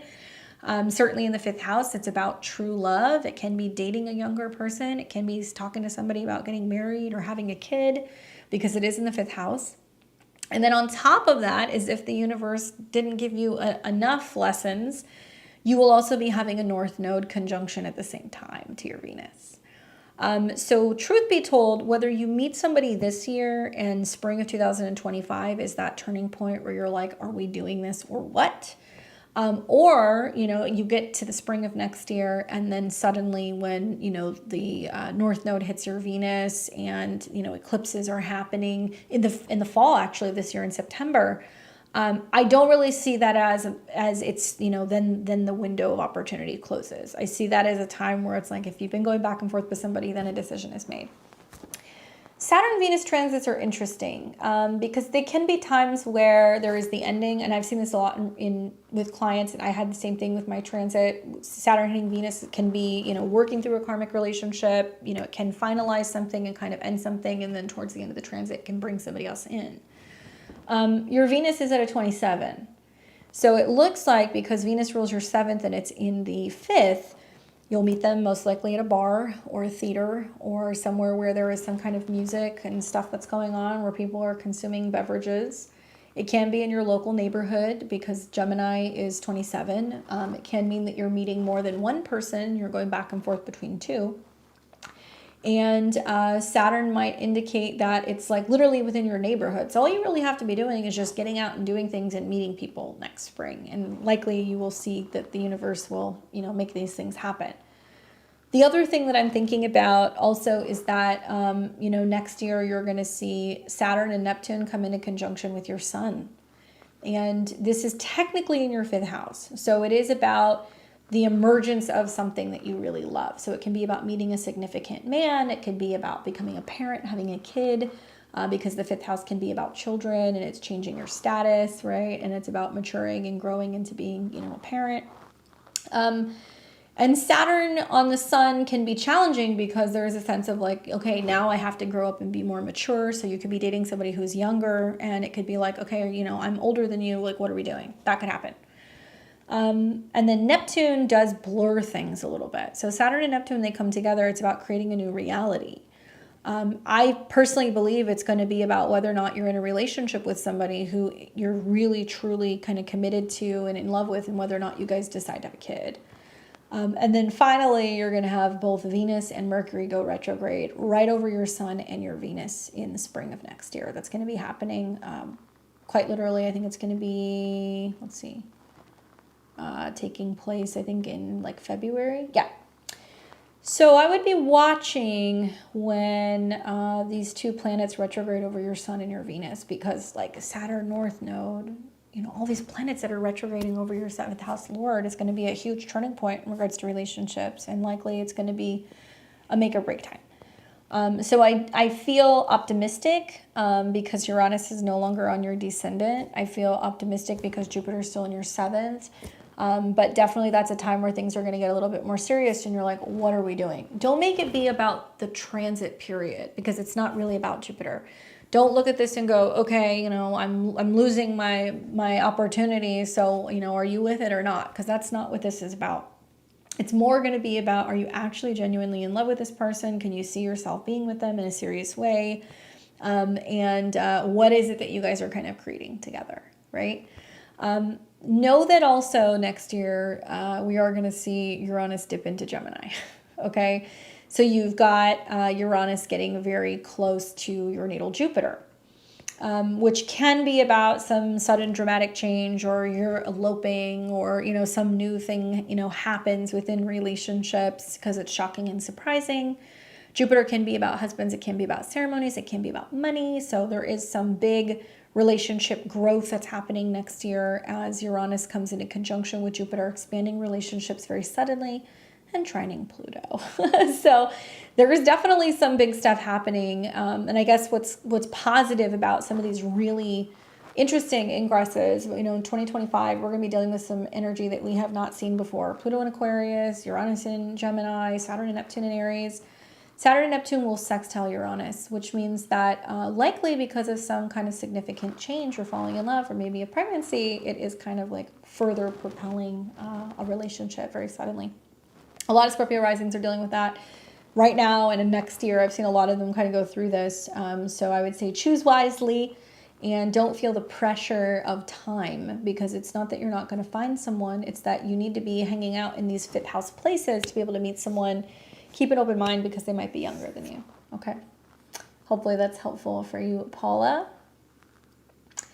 All right. So we have got, who's next? We've got Melissa. There we go. Pull her chart up. Melissa, you're welcome. She says, I don't have a specific question, just looking for what pops out this season in my chart and that I should look out for coming up. You got it. All right, so let's take a look here. She's a Gemini rising with her sun in Libra and her moon in Taurus. Well, I'm looking at that South Node conjunct your sun and your Pluto here. That's a pretty big energy. So a couple things that I would just mention. This transit happens every 18, 19 years, okay? So the South Node represents the past, whether this is past life in this lifetime, where you were 18 or 19 years ago, or even longer, or past lives, right? South Node in Libra is about some kind of like karmic undoing, connecting to relationships, or being indecisive, or being too attached to other people. I bring this up because you have a really strong, Libra signature. So you've been experiencing the South Node going through your fifth house. Now the positives are tapping into creative energy, romantic energy, taking chances, enjoying hobbies, kind of reconnecting with people or things that you love. That could have been happening in recent months. But you're now seeing that the South Node is about to conjunct your sun. So something I've noticed with this transit is just lower energy. There can be a sense of having less vitality. The sun in your chart is the ruler of your third house of communications, siblings, going back and forth and talking to someone. And so when the South Node hits the sun, we can see that there is like a person from the past that comes back up. In your case, it could be somebody who you used to talk to that returns. Or it could mean that you're going back and forth with somebody who you're connected to who's younger, or a romantic partner. And then there is like this breaking away from them. All Libras right now, with the solar eclipses and the retrogrades, are experiencing major changes in their relationships and how they relate to other people. Watch this transit, because it's not just the South Node on your sun, it's also Mars meeting with the North Node. So it's trying to kind of get you out of being super hyper fixated on who you're dating, or romantic relationships, or some kind of like, connection to somebody who, it might be like a playmate or a friend. And it's trying to get you to get out there and be like more spontaneous, more active, looking for platonic friends, joining groups or networks, or, hanging out with groups of people. So it's less, one-on-one intimate romantic settings. It's more kind of like going out with a group of friends and, kind of socializing and meeting new people. And I think that this is going to be really prominent for you because it's changing the dynamic in which you communicate and also think about relationships, and is trying to get you to think about having relationships that are not necessarily romantic, and helping you break out of patterns where you may be like codependent or a little too comfortable or kind of stuck in like a rut when it comes to a relationship with a romantic partner, a younger person, even a kid if you have children. Where you're feeling like you have to kind of break away from them. And if you have kids, you're like, okay, they're getting older, like I'm going to go and hang out with my friends. I don't feel like I have to stay home and watch them on Friday nights. That could be another manifestation of this. But watch for letting go or releasing of relationships with men or younger people right now, and embracing connecting with, new social groups. Jupiter is about to go into Gemini. You will not really reap the benefits of that still for a couple of months, but as we get closer to July, August, and September, you will really see these new beginnings happening with Jupiter on your ascendant. The square to Saturn is just reflecting on, how much fun is too much fun, and where you have to be kind of buckled down and committed to your responsibility and also your career, and it's not going to let you get a little too buck wild. The other thing that caught my eye about your chart right now is that you have Pluto, which has been, retrograding through Aquarius in your ninth house of belief, philosophy, and travel. It is squaring your moon. So this can represent having a bit of friction with female friends, and how you're relating to them, and difference of opinion on religion or global matters or politics. And any Pluto moon transit does bring some kind of emotional tension. Sometimes it brings changes with the past or your relationship to the past or your relationship to your home or family. So both between the Mars transit going through there and then Pluto squaring that, there can be this sense of being like, okay, I'm not always getting along with certain people socially that I've always gotten along with. And like, this is weird. Like, do I need to be making new friends? So I see that a couple different ways. Lots of planets moving through your 12th house. This is about rest, recuperation, and taking time to just kind of unwind and really kind of like ground your energy. And you may be feeling a little hermity in the next month as planets go through the 12th house.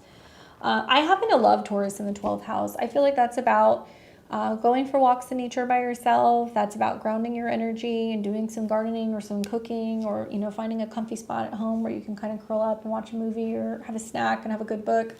And it's this preparation, even though you're not a Gemini sun, but it's this preparation before all these planets go into Gemini, and then you have this new beginning, which you're really going to start to see, you know, June, July, August on.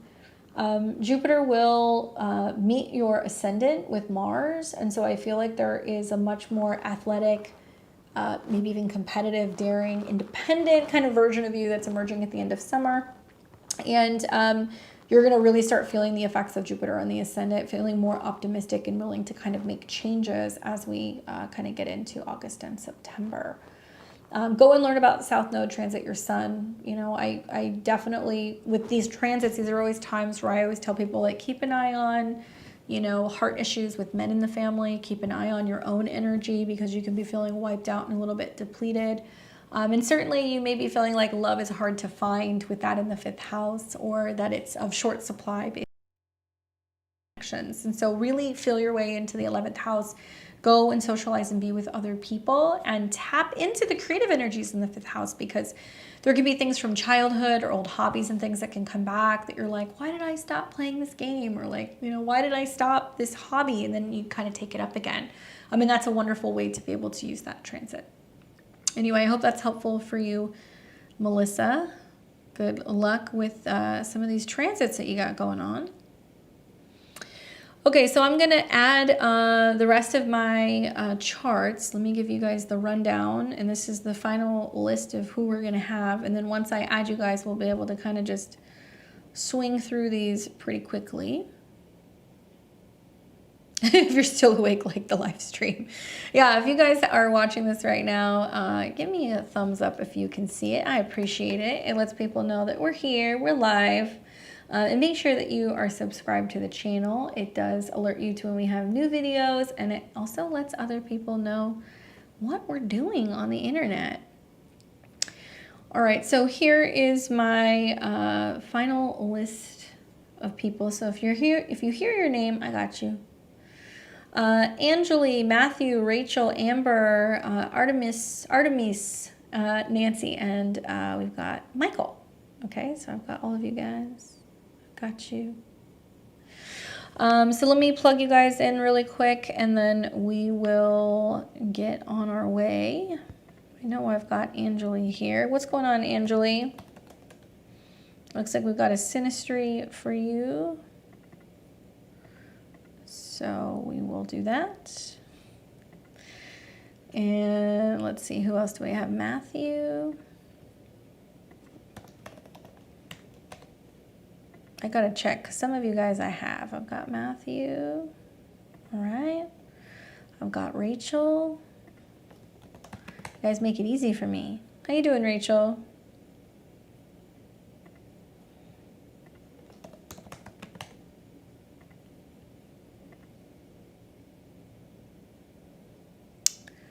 Where is she?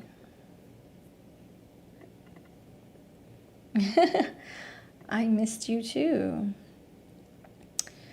Let's see, we have Amber.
Okay, so we've got the boyfriend, which she writes October 18th, 1089. So unless he's a vampire, I'm going to assume he's 1989.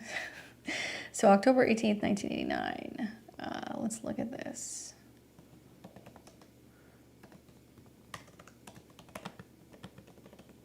Correct me if I'm wrong, but I'm going to assume. And that was in Cuba around 2 p.m.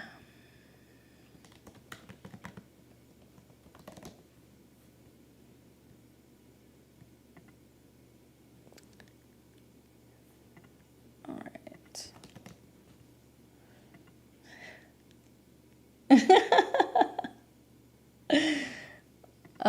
Hold on, let me change your stuff. That might have been a return chart that I did.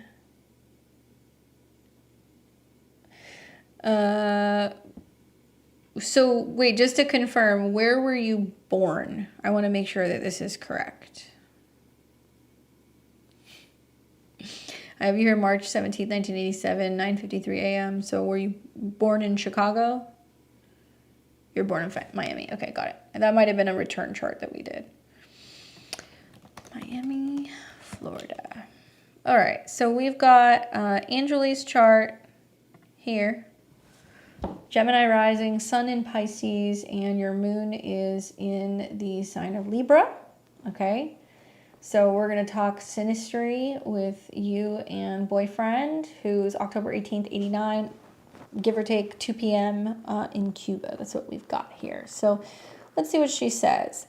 Hey Candice, Mars is going to be squaring my moon soon and his sun too at the same time. Please share on synastry, if possible, upcoming Mars square forecast. Like what does that really mean? Or do we make it in a year or 2 months? So are you asking about transit Mars coming into a square with something? Or you're talking about, okay, so Mars is going to square your moon. So let's see. Oh, so you're talking about when Mars goes into Cancer? Is that what you're talking about? Because it's going to square your Libra moon. And Mars already squared his moon. Okay, Mars opposed. Okay, so Mars in opposition to your moon. You want to know what that means, basically. Okay, so I'll talk about it in both of the charts.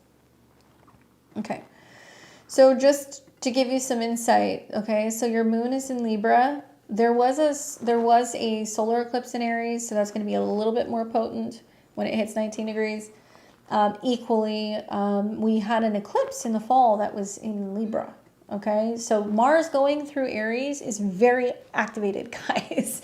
It's activating both eclipses. Oppositions are relational. Here's how I see this. You know, recently, because you're born in 87, you've had Mars in conjunction to your North Node, actually, like the last couple of days. So for you, this is more about taking action, being social, you know, connecting with other people. Not a bad transit. I think you have to look at what the moon rules. So the moon rules communication, and it's in the sign of Libra. So it can be about, with Mars heading into your 12th house and opposing your moon, having some stress or anxiety when it comes to, you know, communicating with a partner. It might be that there's more push or motivation to go and do things with friends and being like, you know, can I tell my boyfriend I'm not available this weekend? I've got something going on. I got to go and hang out with my girlfriends. And it's all about how you communicate that, right? That's basically what this is about. I wouldn't worry about the Mars transit. I do feel like because Mars is in its home sign and because it's activating these eclipses, it does want you to be more proactive with going out, hanging out, being with your friends, or inviting other people, you know, to come and hang out as a group. So if you're going to do something, you know, with him, invite other people. I'm going on vacation next week with him when it opposes.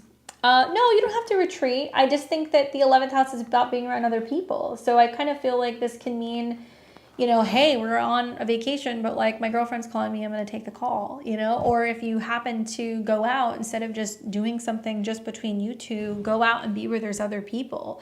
Go out to a bar, go to a gathering, go to an event, go where there's going to be other people around. That's all you really have to do. But Mars is going to get super active when it hits 19 degrees, which will be the 25th and the 26th. And then when Mars opposes your moon, which is going to be on the 28th. And then when Mars conjuncts Chiron, if anything, the Mars Chiron in opposition to the moon can also be if you're ignoring friends and not making time for other people, or, you know, getting back to people, or maybe you come back from your vacation and then your friends are like, well, you know, why didn't you call us back? Or like, where have you been? You know, you've been ignoring us. It could be those things too. So it doesn't necessarily mean that there's going to be issues. Relationships are more Jupiter, okay? And so Jupiter is on the ascendant, which means, of course, suddenly there's an opportunity to spend a lot more time with your partner, and your partner is going to be on you like Velcro because Jupiter rules your 7th house. So it's like spending time being around them, you know, focusing on that. Oh, yes, it's actually been happening this weekend. That's the energy. So that's how it works, right? So, and Mars hitting Chiron also can be where like friends who have been friends for a long time, because it's at 22 degrees, are going to be like, dude, what the heck? Like, who is this guy? You know, make time for us too. So I think that's more how I would kind of pay attention to that. And then when we look at the synastry between the two of you, so he's got, actually, let me look at his chart really quick. It'll be easier for me to do it this way. Aquarius rising, moon in Gemini, and sun in Libra. Oh my God, girl, all that air. Does he like not sit still? Triple air. Okay, so a couple things that I notice off the bat. You guys have a sun-moon conjunction, which is nice. I see that in a lot of charts of, you know, committed relationships, because you're that female embodiment, right? The moon, he's the solar embodiment, masculine energy. So that's really good for kind of being on the same page. He's got Mars on your moon, which is really sexy, really passionate. Being in your 5th house, it's great for romance. And also Mercury South node. There can be this feeling of like just being able to communicate without saying things. Like you don't even have to like actually vocalize things. You guys can kind of like read each other's mind. And there can also be this sense of just really being able to like read body language and other things really well. And just like getting it. Like when it comes to communication, you guys just get each other. And then you have his Venus in your 7th house, which is great for intimacy and relationships and the gift of partnership. His moon's on your Chiron, so he's attentive to your wounds, and he's aware where sometimes maybe you've been hurt before, and maybe where other people have lacked the awareness or the ability to kind of communicate with you through your pain or your problems. He's like, how are you doing? He should be pretty attentive to your overall well-being, which is nice. And then the other thing that's kind of cool is that his north node is pretty darn close to your Venus. It's within a 10-degree range. So there can be this feeling of him being part of your destiny, being a part of your future, and being like, I want, you know, people to see him, or him being in my life is expanding, you know, where I'm going in an unconventional, different way that I never really saw kind of coming. The only thing that I would say to watch for, which is worthy of kind of mentioning, is that, you know, your Saturn is in opposition to his moon. So there can be sometimes this tendency of like shutting down, and he's like, wait, what's going on? Like, what's happening? Like, what changed? And obviously you've been kind of through the ringer with relationships, having that Saturn Uranus tied to your 7th house in opposition to Chiron. So pretty common in the 1987 group of people. Chiron opposition to Saturn, issues with authority, issues with communication, sometimes problems with seeing eye to eye about culture, philosophy, or, you know, having communication issues in relationships, and maybe not used to being with people who communicate and work through things with you. So he can be more attentive to that. But also, if you have a tendency to shut down and you're like, no, I'm not communicating, we're done here, he's like, well, it can kind of startle him a little bit. And then when we flip this around and we put his chart on the inside, your placements on the outside, you make him look good. Your Venus sits right on his ascendant. Do you dress him? Do you tell him what to wear? Do you find that when you guys take pictures together, he looks pretty well put together?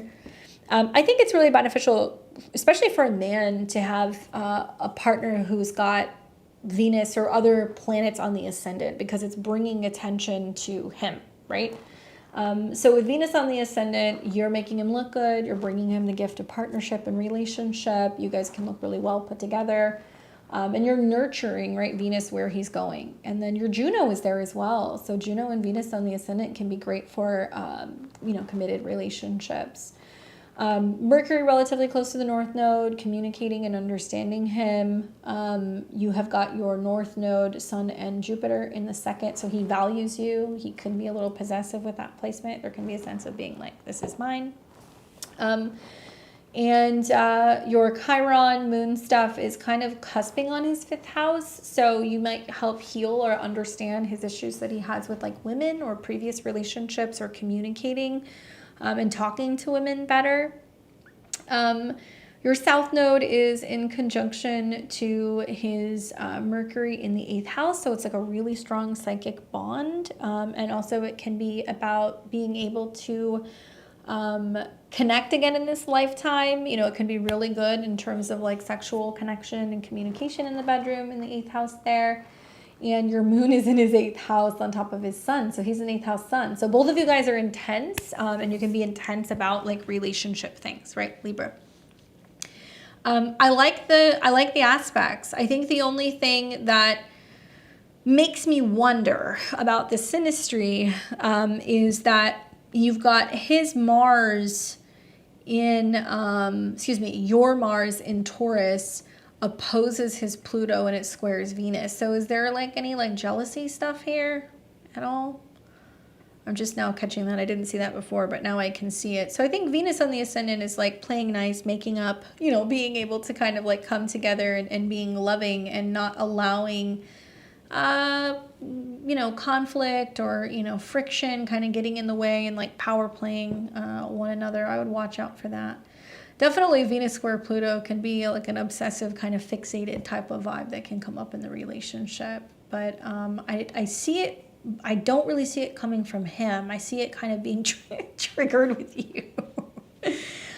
Just keep in mind also something to think about is that his relationship house is going to have lots of changes this year. So I watch his GPS location. I love that.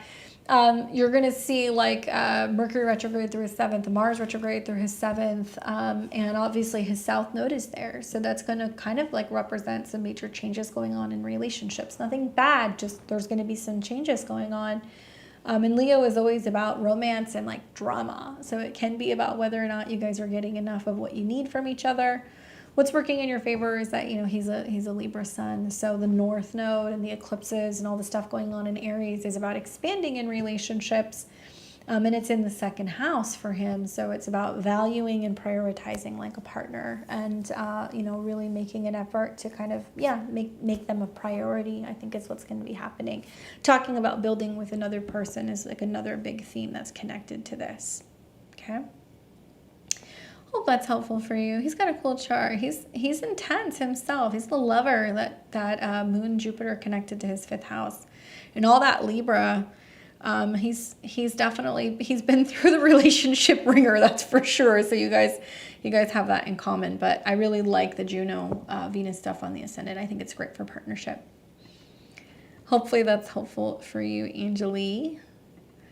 Let's take a look at Matthew. Let's see what Matthew has to say. What's up, Matthew? There we go. Matthew V. Matthew says, any advice or things to expect for me this year? My birthday is April 27th, 99, born at 9:43 a.m. What's up, Matt? So any advice for you for your birthday this year? Well, happy belated. Just kind of taking a look here. Let me familiarize myself with what your cycles are. So you're 25 this year.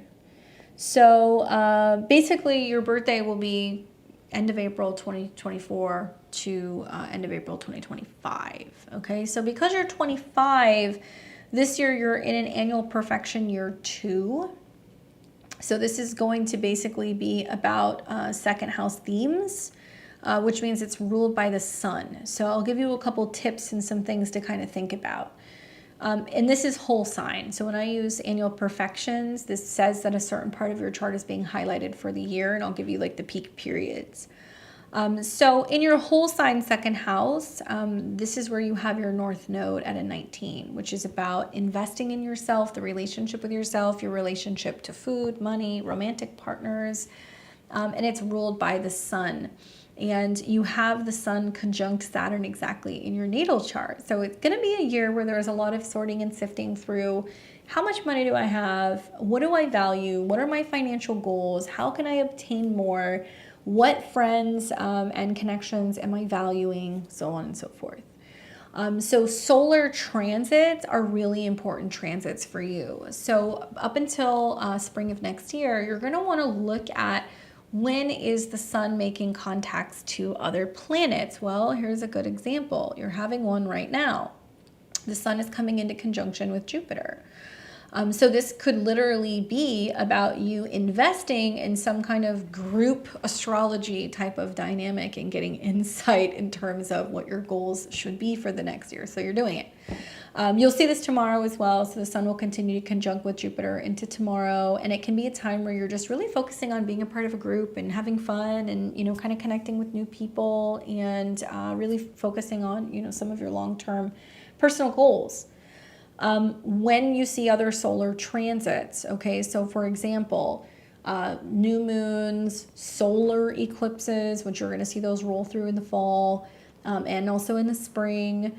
When you see the sun coming into conjunction with like the south node in the fall, when it eventually comes into an opposition with Saturn or conjunctions with Pluto, do yourself a favor, either go and look at a digital ephemeris or get in like an astrology calendar, and any solar transit are going to be important for you.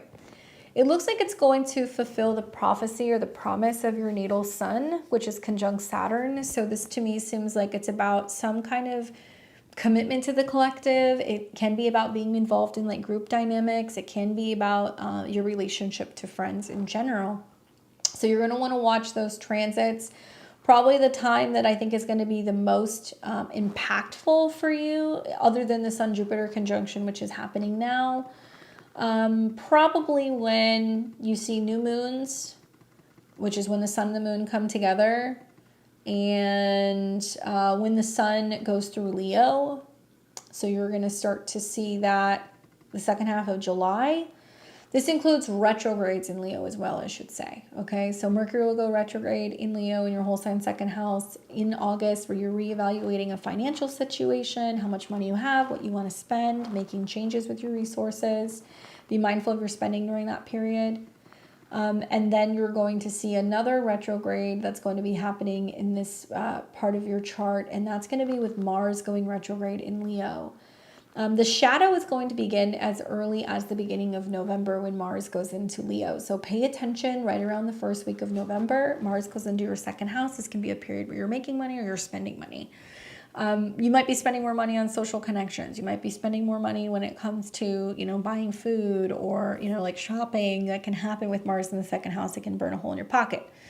Anyway, for a Taurus, you're going to hear this be more about what's going on with home and family and expenses. And so if you're somebody who lives with friends, you're moving in with friends, there can be some kind of back and forth financial dynamic involving like a group of people. And there can be some issues with money and friendships. So be mindful of like borrowing and lending. But basically, you're going to start to see the effects of the Mars retrograde happening as early as November. So you're kind of feeling something is coming that's going to be changing direction when it comes to your resources. Definitely in August, and then again, December through February, money can be a little tighter, which, being that you've got Sun conjunct Saturn in Taurus, it can be a time where you're just being more cautious about how you're spending money and what you're doing socially. So you may not be going out and doing as much stuff, or you're trying to find ways to socialize without kind of breaking the bank. But the second house year is a year of building. So it can be about building solid friendships, building solid relationships, really focusing on your long-term financial goals, which with the North Node in the second house, that is your focus. So it looks like you're investing in people who are also investing in you and encouraging you to be like the best version of yourself. Pretty highly aspected chart you've got here. You got a lot of stuff that's happening this year that is pretty wild. You were born with the Sun and Saturn in opposition to Mars. So there's always been this back and forth between maybe friends and like romantic partnerships or the things you like to do versus what your friends like to do. And this year, Pluto is actually coming in for a square with Saturn and also your Mars. So this theme of 8th house, change, transformation of resources, joint resources, spending, debt, and all of that stuff is creating a pretty significant T-square to your Mars and your Saturn. So definitely change and transformation is the name of the game. Be mindful of your temper with Pluto coming into a square with Mars, and Pluto's also transiting your Neptune. So it's like, my goodness, you have so many fixed squares in your chart, right? That when Pluto comes into that, 2 to 8 degree range, which it's in, it's like assaulting your Mars, it's assaulting your Saturn and your Sun. So literally 8th house is transformation. It is Aquarius, so there's some big changes going on with your friends. And it can be a time where, through financial changes or through friends going through some stuff, you can kind of realize like who your real people are. You know what I'm saying? So hopefully that's helpful in giving you some insight, but go and learn about your annual perfection, 2nd house year. It's definitely a year of becoming more solid within yourself. And I think the retrogrades are going to really help you focus on that. And next year you got Jupiter coming into your ascendant sign where it's exalted, and Jupiter's going to hit your Venus. So you have some opportunity for some love and stuff kind of behind the scenes in the meantime. Hope that's helpful. Happy belated to you, Matthew. You got 2 more before we get to you, Artemis, but I've got your question. Don't worry. I'm going to take Rachel and then Amber, and then you will be right after that. So let's pull up Rachel. Thank you guys for your patience tonight. I'm going a little slower than usual, but all these planets in Taurus, I take my time. All right, so what's up, Rachel? How you doing? Rachel says, I would love input on my love life. The pajama guy saga continues. He still can't stop getting on Tinder and connecting with other women, but he says he wants to be with me. It's so confusing. We're having an in-person conversation on Sunday with my life coach who will support our conversation. I like that. I'm so ready to figure this out. Are we ending it or coming together? What do you see? Thank you. He's an Aries sun, Cap moon, not sure his rising, but Chiron is at 21 degrees Taurus, so that seems relevant at the moment. This full moon will be on his Uranus and Sag, so maybe clarity, God willing. I'm so tired. Okay, I got you. Just wondering, when is his birthday? I would like to look at that in just a second. Oops, sorry, I should not have moved that. Apologies. Okay. A couple things here that kind of come to mind. First of all, you have Saturn in your 7th house. So shit's getting real because Saturn is basically requiring you to look at relationships in a much more serious, kind of stern way, right? And Saturn in Pisces can be about other people. 7th house is like their first house, So it quite literally is about, are they really what they're projecting to you, or is there some kind of illusion or some kind of falsified thing, or are they running from something, or are they hiding something, right? Saturn and Pisces can be about that. The other thing to kind of think about also is that, Jupiter is the ruler traditionally of your 7th house, and Jupiter is receiving a lot of support with like the sun. So I love that you have a counselor, right? 9th house is counselors, and Jupiter is basically saying, okay, we're coming together. We're working with you to help work through and get clarity with this relationship issue. The Sun-Jupiter conjunction is highlighting the 12th house of the subconscious and fears and self-undoing, and helping you kind of work through something if it really is time to end something, and having the support from another person to do that if necessary. The other thing that's going on also in the background is that, you've had eclipses on your Mercury, which is about kind of facing your fears and working through any inhibitions from having conversations with somebody that you've been afraid to have, basically. And then the grand finale is that you are also experiencing Pluto square your Venus, which is at a 3, which means that there's 2 people involved. And that can mean that it's you having a sit down with your life coach and your partner, that's the 3, to work out some of the kinks and the issues within the relationship and figure out what the problem is. And Pluto is lethal, so it will say, okay, we're done here if it's not working.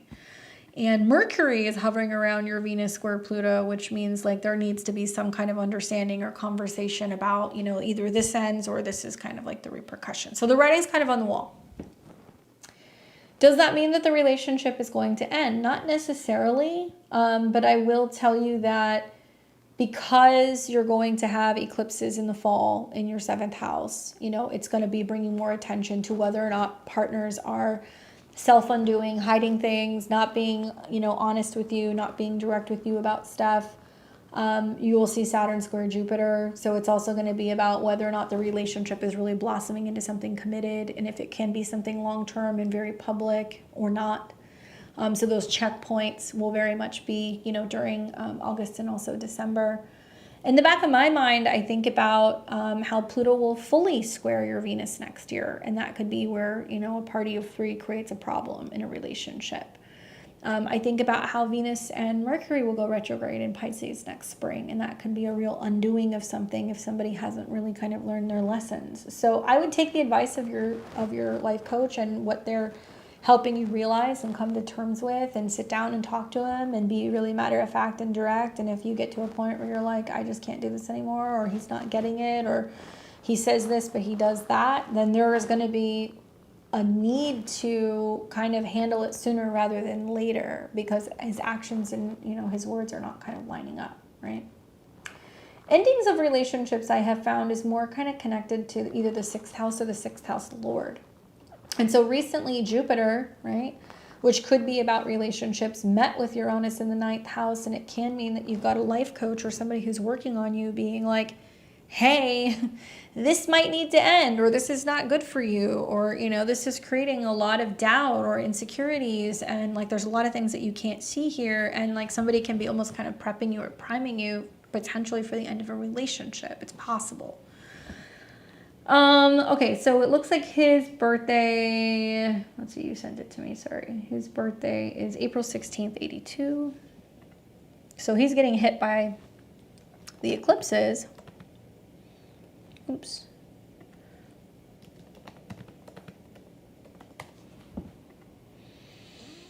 And his Mercury is on your Venus. So that whole telling you I care about you, you're who I want to be with makes sense because of the Mercury-Venus connection. And Pluto is hovering around his moon, depending on what time he was born. We don't know the time, so I'm not worried about that right now. But it's hovering around his moon and it's square Mercury, right? And Saturn's actually hitting his Venus, or has been hitting his Venus. It's difficult to say. You know, I think that with the eclipse that happened in Aries are realizing that there's a lot they need to work on, that they need to heal. I mean, quite literally, the solar eclipse in the retrograde was in Aries in your 8th house, and it's about wounding relating to an Aries, so it was quite literal. Do I think that he can come out of it? Yeah, but something to think about is that he's got Sun in Aries, which is inherently selfish. I mean, it's exalted for that reason, and it opposes Pluto. And so I think that just looking at this like archetypally, Aries Sun, you know, in opposition to Pluto, Saturn, and Mars, this may be somebody who thrives in relationships where he feels like there's conflict or drama. Maybe he's used to having partners who are jealous or possessive or combative, or there being some kind of friction, and that makes him feel wanted. Because you've got Mars and Saturn kind of duking it out with that opposition to his Sun. And maybe he's always had like toxic relationship dynamics, and he's had situations where there's been drama and yearning for other people, and then as soon as, you know, he realizes there's somebody who really wants him, he doesn't know how to actually like reciprocate with love. That is possible. Yes, the Jupiter-Uranus conjunction was over his Chiron, so it's self-esteem stuff, it could be money stuff, it could be a whole number of things, but at the end of the day, as an Aries Sun, Venus is directly connected to his 7th house. And he's got Venus in Pisces, which is 12th house to his Sun, which basically means that, you know, men who have Venus behind their Sun, regardless of the ascendant sign, can have a tendency to kind of dabble in secret connections and little things, especially Venus in Pisces can do that too, just in general, because they have a tendency to want to like exchange photos and talk to people and still feel like there is this fantasy, even though they may not be acting on it, there is like this fantasy side to it. And at an 11, it can mean something that's different, unconventional, futuristic, online, digital, or somebody who he's just friends with, right? But it can be, you know, something that he's entertaining in an emotional sense. So Personally, I feel like, you know, with Jupiter, you know, going into Gemini, squaring his Venus, he's going to have to communicate better with relationships and partnerships. And, you know, there are still eclipses that are going to be coming in the fall that's going to be rocking his relationships. I think that I would really be direct and to the point with him, because the South Node now is hitting his Pluto and his Saturn, which means partners are like, I'm not doing this toxic back and forth anymore. It's not working. You need to work on yourself. You need to heal yourself. You guys have really wonderful synastry. That's the challenging side of this. You know, Venus in the 7th house, Sun, you know, Mercury conjunction, you know, South Node Jupiter. I mean, you guys have some really beautiful synastry, but at the end of the day, if he's not healing himself, if he's not working on himself, if he's not doing the work, it can create issues with being able to come together with a partner. And it may be a situation where he doesn't really realize what he's had until somebody's like, no dice, I can't do this, you know? Does the relationship have to end? No, but I would take it seriously and really speak your mind and say what you have to say, primarily because you don't want to be seeing with some of these eclipses or retrograde periods down the road that you're realizing like, oh my God, it's been going on for a year, or I've been kind of building a life with this person and they haven't been, you know, honest and forthcoming with me. And Jupiter coming into Gemini is not only really great for your career, but also it's really great for your status. And Jupiter is going to come in conjunction with Juno and your moon. So it does kind of indicate in the next year, major changes going on with changes in status. You might meet, you know, a significant long-term partner. There might be somebody else who comes in, or if he gets his act together, you know, you could find that things could get a little bit more serious. But this concept and this idea of entertaining other people while Pluto is squaring your Venus is like not going to fly. So that immediately needs to be kind of dealt with, because if it's going to continue to keep happening, you'll see with Pluto square your Venus at a 3, there will be situations where other people are kind of getting involved and intervening in the relationship. Okay. Hopefully that's helpful. Good luck. Let us know what happens. Don't take any crap. Okay. All right. So we have got Artemis, Nancy, and then we have got Michael.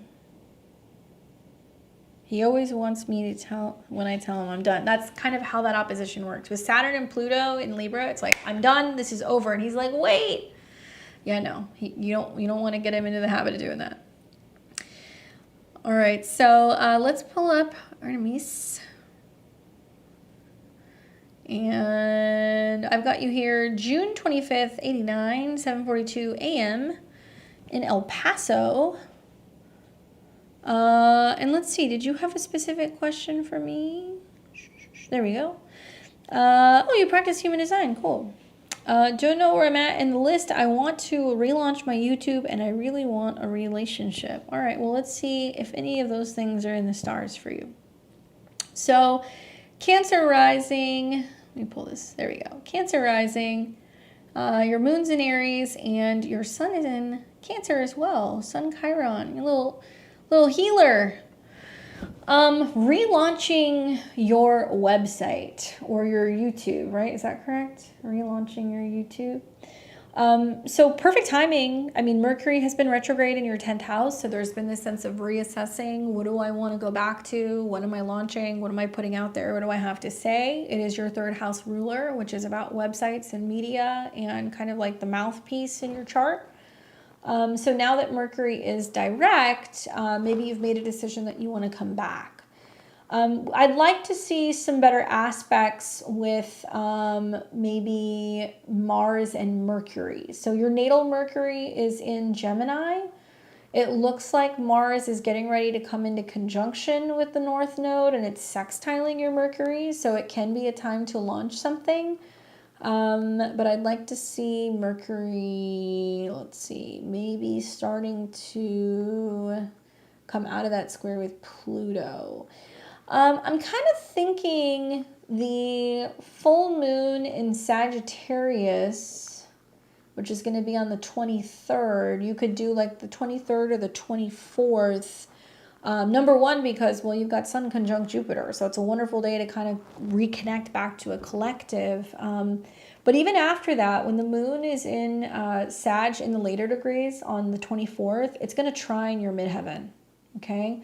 And now we've also got Mercury that is kind of starting to come into a sextile with your ascendant. So you could do something around like the full moon in Sagittarius. Another option is down the road. You're going to see in August, there will be a Mercury retrograde in Virgo. Mercury, will be in its own sign.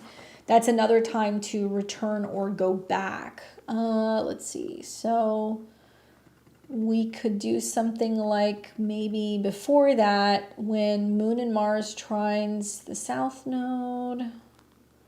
And we could do, no, I don't like that square to your Venus. We could do something like when Mercury conjuncts Jupiter. Let's see what that looks like. That's another option right around June the 4th. Because you're going to see there's going to be a new moon in Gemini. And right as the new moon is happening, because, Mercury rules your third house, the moon's going to hit Jupiter and then Mercury, and then it's going to have a new moon. So this could be about reconnecting to a group. So that could also be returning to, like a platform. So, the new moon around the 4th or the 5th is another option if you want to return. If you don't have anything you have to do, like if you're not rebranding, or if you're like, I just want to start making videos and come back, that's another option for you as well. But even if you were to wait longer, August will be another time. You could do something like right around when Mercury is getting ready to go retrograde. And there still might be some like refining going on at this time, because I think the moon is going to hit, if I remember correctly, Mercury right before Mercury retrogrades. So another option is, let's say you go back, right? Whether this is in May or June, you get back into doing your YouTube. I strongly encourage you to stay with it consistently through August, because when you have the Mercury retrograde in Leo, well, technically in Virgo in your third house, it'll go back into Leo. So this can be like you're saying, okay, I'm giving myself June, July, August, and you could go, now I can see, okay, am I, have I been able to get monetized? Am I now making money? Am I seeing some kind of growth? Is it worth the time and the investment that I'm making? So stay with it through that retrograde period, I guess is what I'm getting at, because you really want to see the benefits of this Mercury retrograde with Venus, where hard work, dedication, and returning back to that platform could actually very much pay off for you, I think, in a very big way. Kudos to you for putting yourself out there. Cancer sun, Cancer risings, you've had eclipses and also retrogrades in Aries, which is really big about your career. The North Node is hitting your moon right now. Okay. The moon is your face, and it's also you because you're Cancer rising. So what I like about the North Node coming into conjunction with the moon, first of all, that happens only every 18 or 19 years.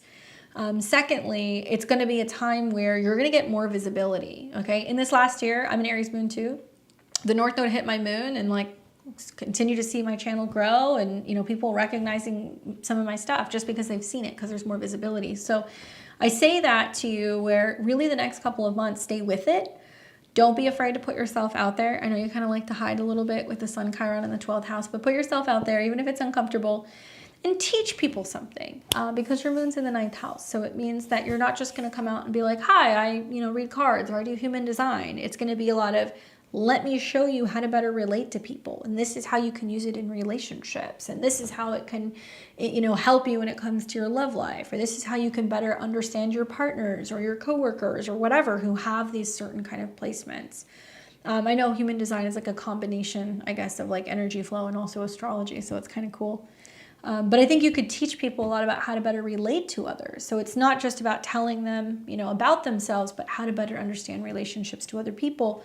That's going to get you a little bit more recognition for some of the work that you're doing, Hopefully that's helpful in giving you some insight and inspire you to get out there and be seen. You're going to have so many opportunities, especially that Mars retrograde right over your natal Mars. That's a big deal. At the end of this year, when you see Mars go retrograde, or any planet go retrograde on a natal planet, pretty prominent, and Mars rules your career. So I see so many things in your chart that's like, if you start and if you give up, you're going to be like, oh, I feel like I should go back to it. I should start doing it again. So the key here is not to burn out, to take your time and watch this kind of progress and just keep showing up and putting yourself out there and being a leader in the kind of content that you're creating. Yeah, that Mars retrograde is right on your ascendant. Be careful with your health at the end of this year. You know, no unnecessary haircuts or laser treatments or surgeries or anything like that. It'll be right on your Mars, beginning of December of 2024. Okay. Anyway, I hope that's helpful for you. Good luck with the relaunch of your stuff. I hope it goes well. We have Nancy. What's up, Nancy? Nancy is May 11th, 87. She's also a Cancer rising, Sun in Taurus, and her moon is in Libra.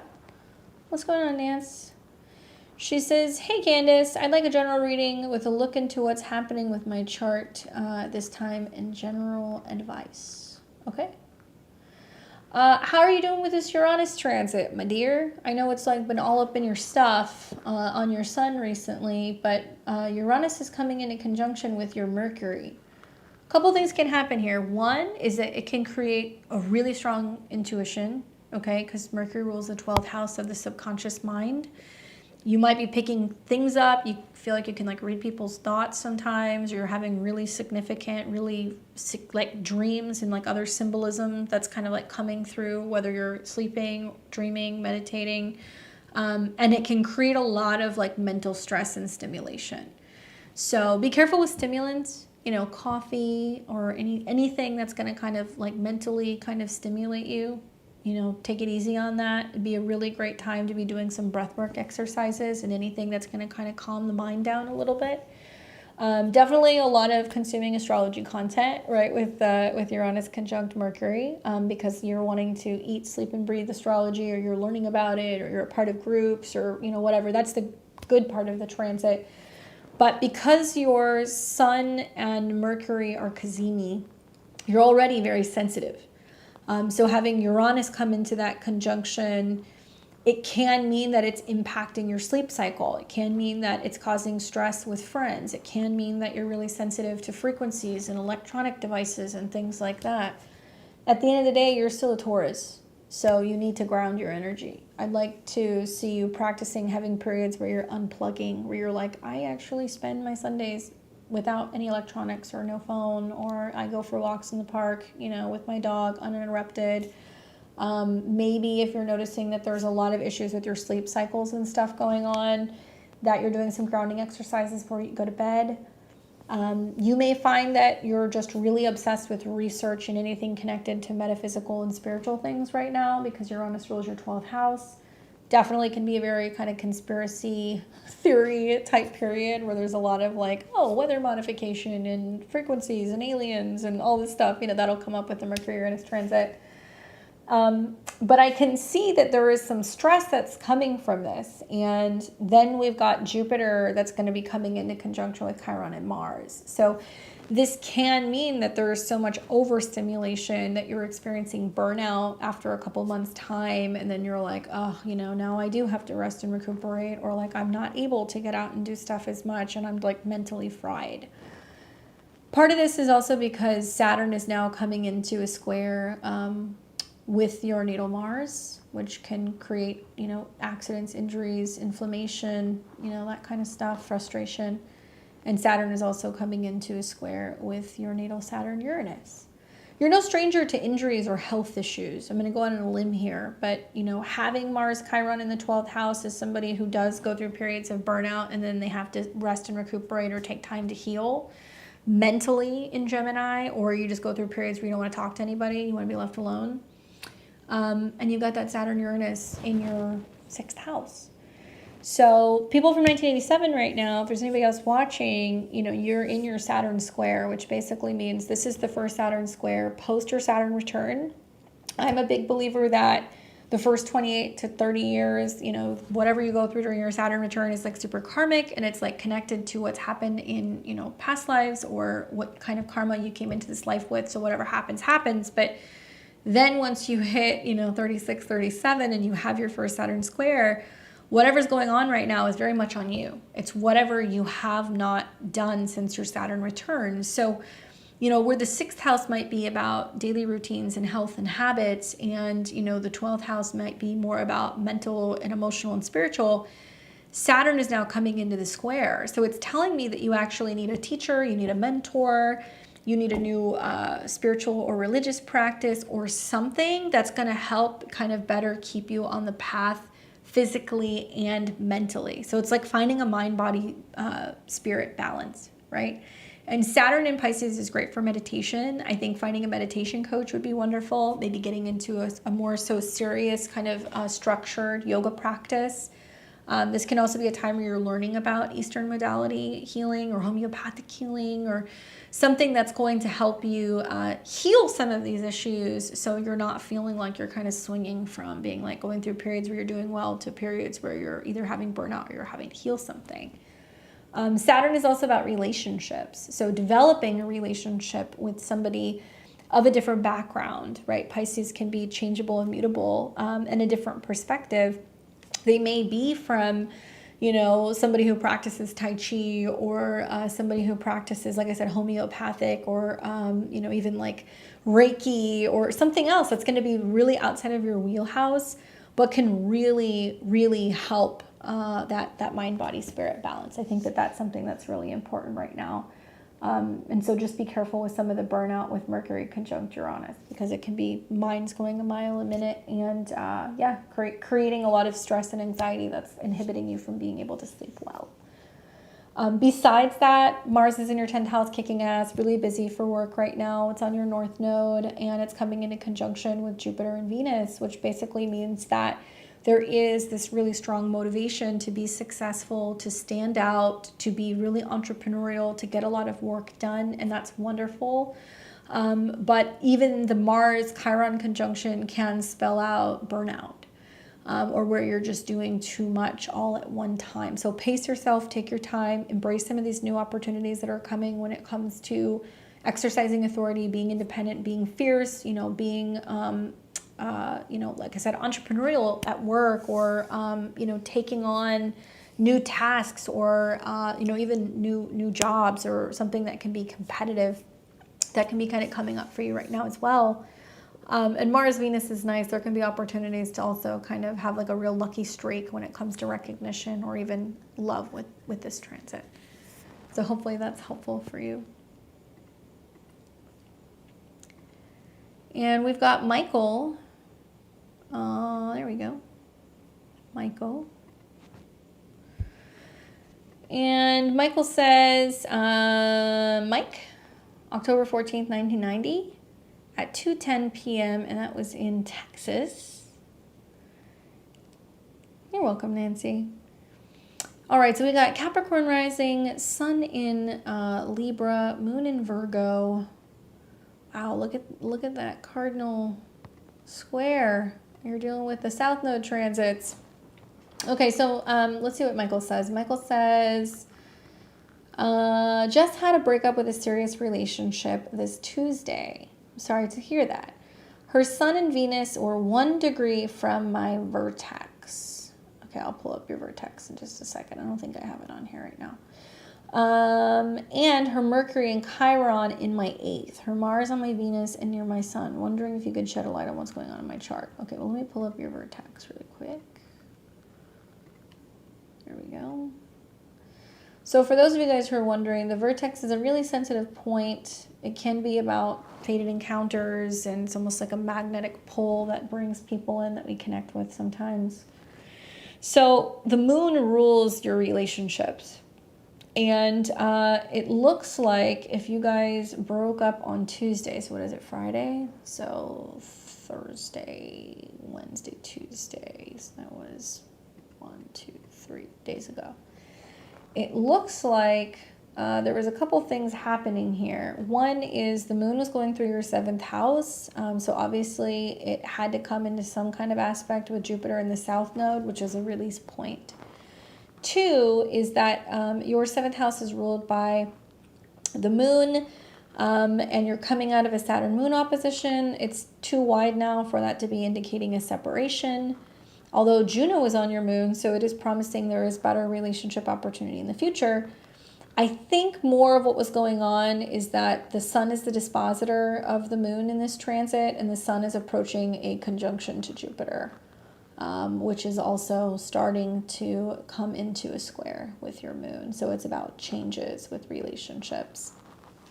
But as a Libra, Sun, Venus, and Mercury, not only do you have the South Node going through your sign, where it's about releasing and letting go and shedding old layers of yourself and things that aren't really working. And a lot of Libras are having to kind of be more, channeling that North Node in Aries, which is like, hey, there's some friction because you need more or you need changes. Or you can be seeing with Mars North Node, solar eclipse, Mercury retrograde in Aries, where other people are getting angry, getting agitated, being selfish, being impatient, not, doing the necessary work on themselves and creating relational issues for Libras, and Libras are speaking up. Ends of relationships is more connected to the 6th house, either the sign or the planet.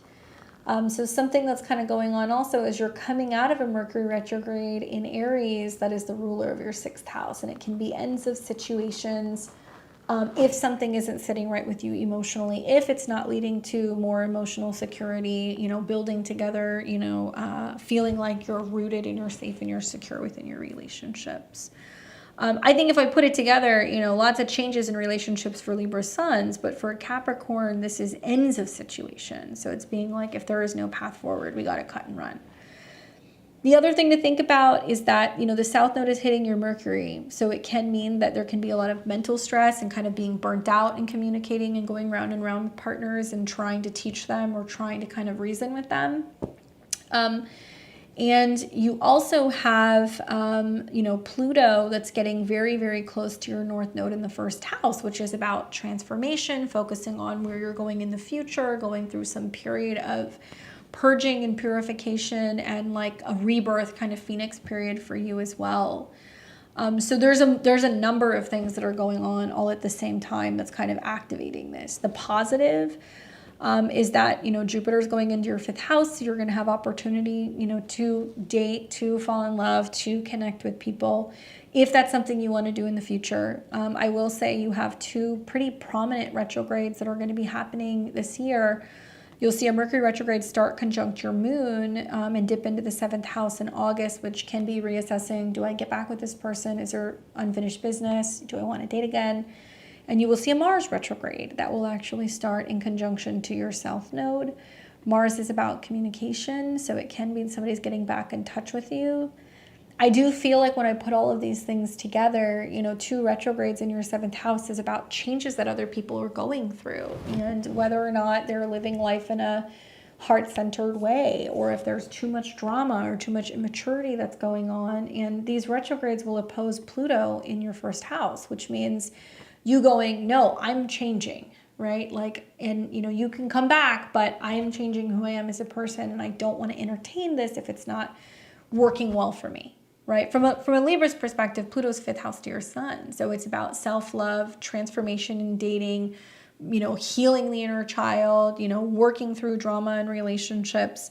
And really, the more that I look at this, for another 2 years or so, Pluto on the North Node, it's like you going, I have to focus on feeling like I'm in control and I feel safe and I feel secure and I love myself and I feel loved. And if relationships can't do that, then I'm not holding on to anyone or anything that can't produce that for me, right? If that makes sense. But watch for those 2 retrograde periods. You also have had some eclipses that have been not only on your sun fall of last year, but just recently in opposition to your sun. And that would have been enough for there to be some, communication breakdown and some issues in regards to relationships and realizing, what? It might be time to kind of go our separate ways if we can't see eye to eye about things. But the positive is Jupiter going into your 5th house. The positive is also going to be this clearing of no longer going round and round and round and feeling mentally frazzled once the South Node leaves your Mercury in Libra. Okay? Hopefully that's helpful for you. You got plenty of retrogrades. You're going to have a lot of opportunities to get back into the dating game or reassess whether or not you guys can make it work. So don't feel like you need to forge ahead with a new relationship too soon or go back to that other person. Watch what happens when you have those retrogrades both in August as well as the end of this year. Hopefully that's helpful for you, giving you some insight. Thank you guys for hanging out with me on Friday. I appreciate it. It's been fun. I love being able to do these live sessions with you. If you guys haven't already, give me a thumbs up, like the stream. Consider checking out my website where I teach beginners astrology. So if you want to learn astrology, you can check that out. We have 2 courses with over 18 hours of content. Study at your own pace and learn how to read your own chart and other people's as well. You guys can also book personal readings with me there at beyondtheveiltarot.com. All of the links are down below in my description. Make sure you're subscribed. We're going to be here on Sunday. We're going to be talking all about the astro weather for this next week and Venus's conjunction to Jupiter, which is super sweet, and a very abundant full moon in Sag. And you guys can catch me back here next week on Friday at 5 o'clock p.m. Pacific, 8 p.m. Eastern, and we will be doing tarot readings next week. Consider joining my memberships and supporting me as a full-time content creator if you guys would like to get a reading. Otherwise, I hope you enjoy the rest of your weekend. I will catch you guys all back here very soon. Take care.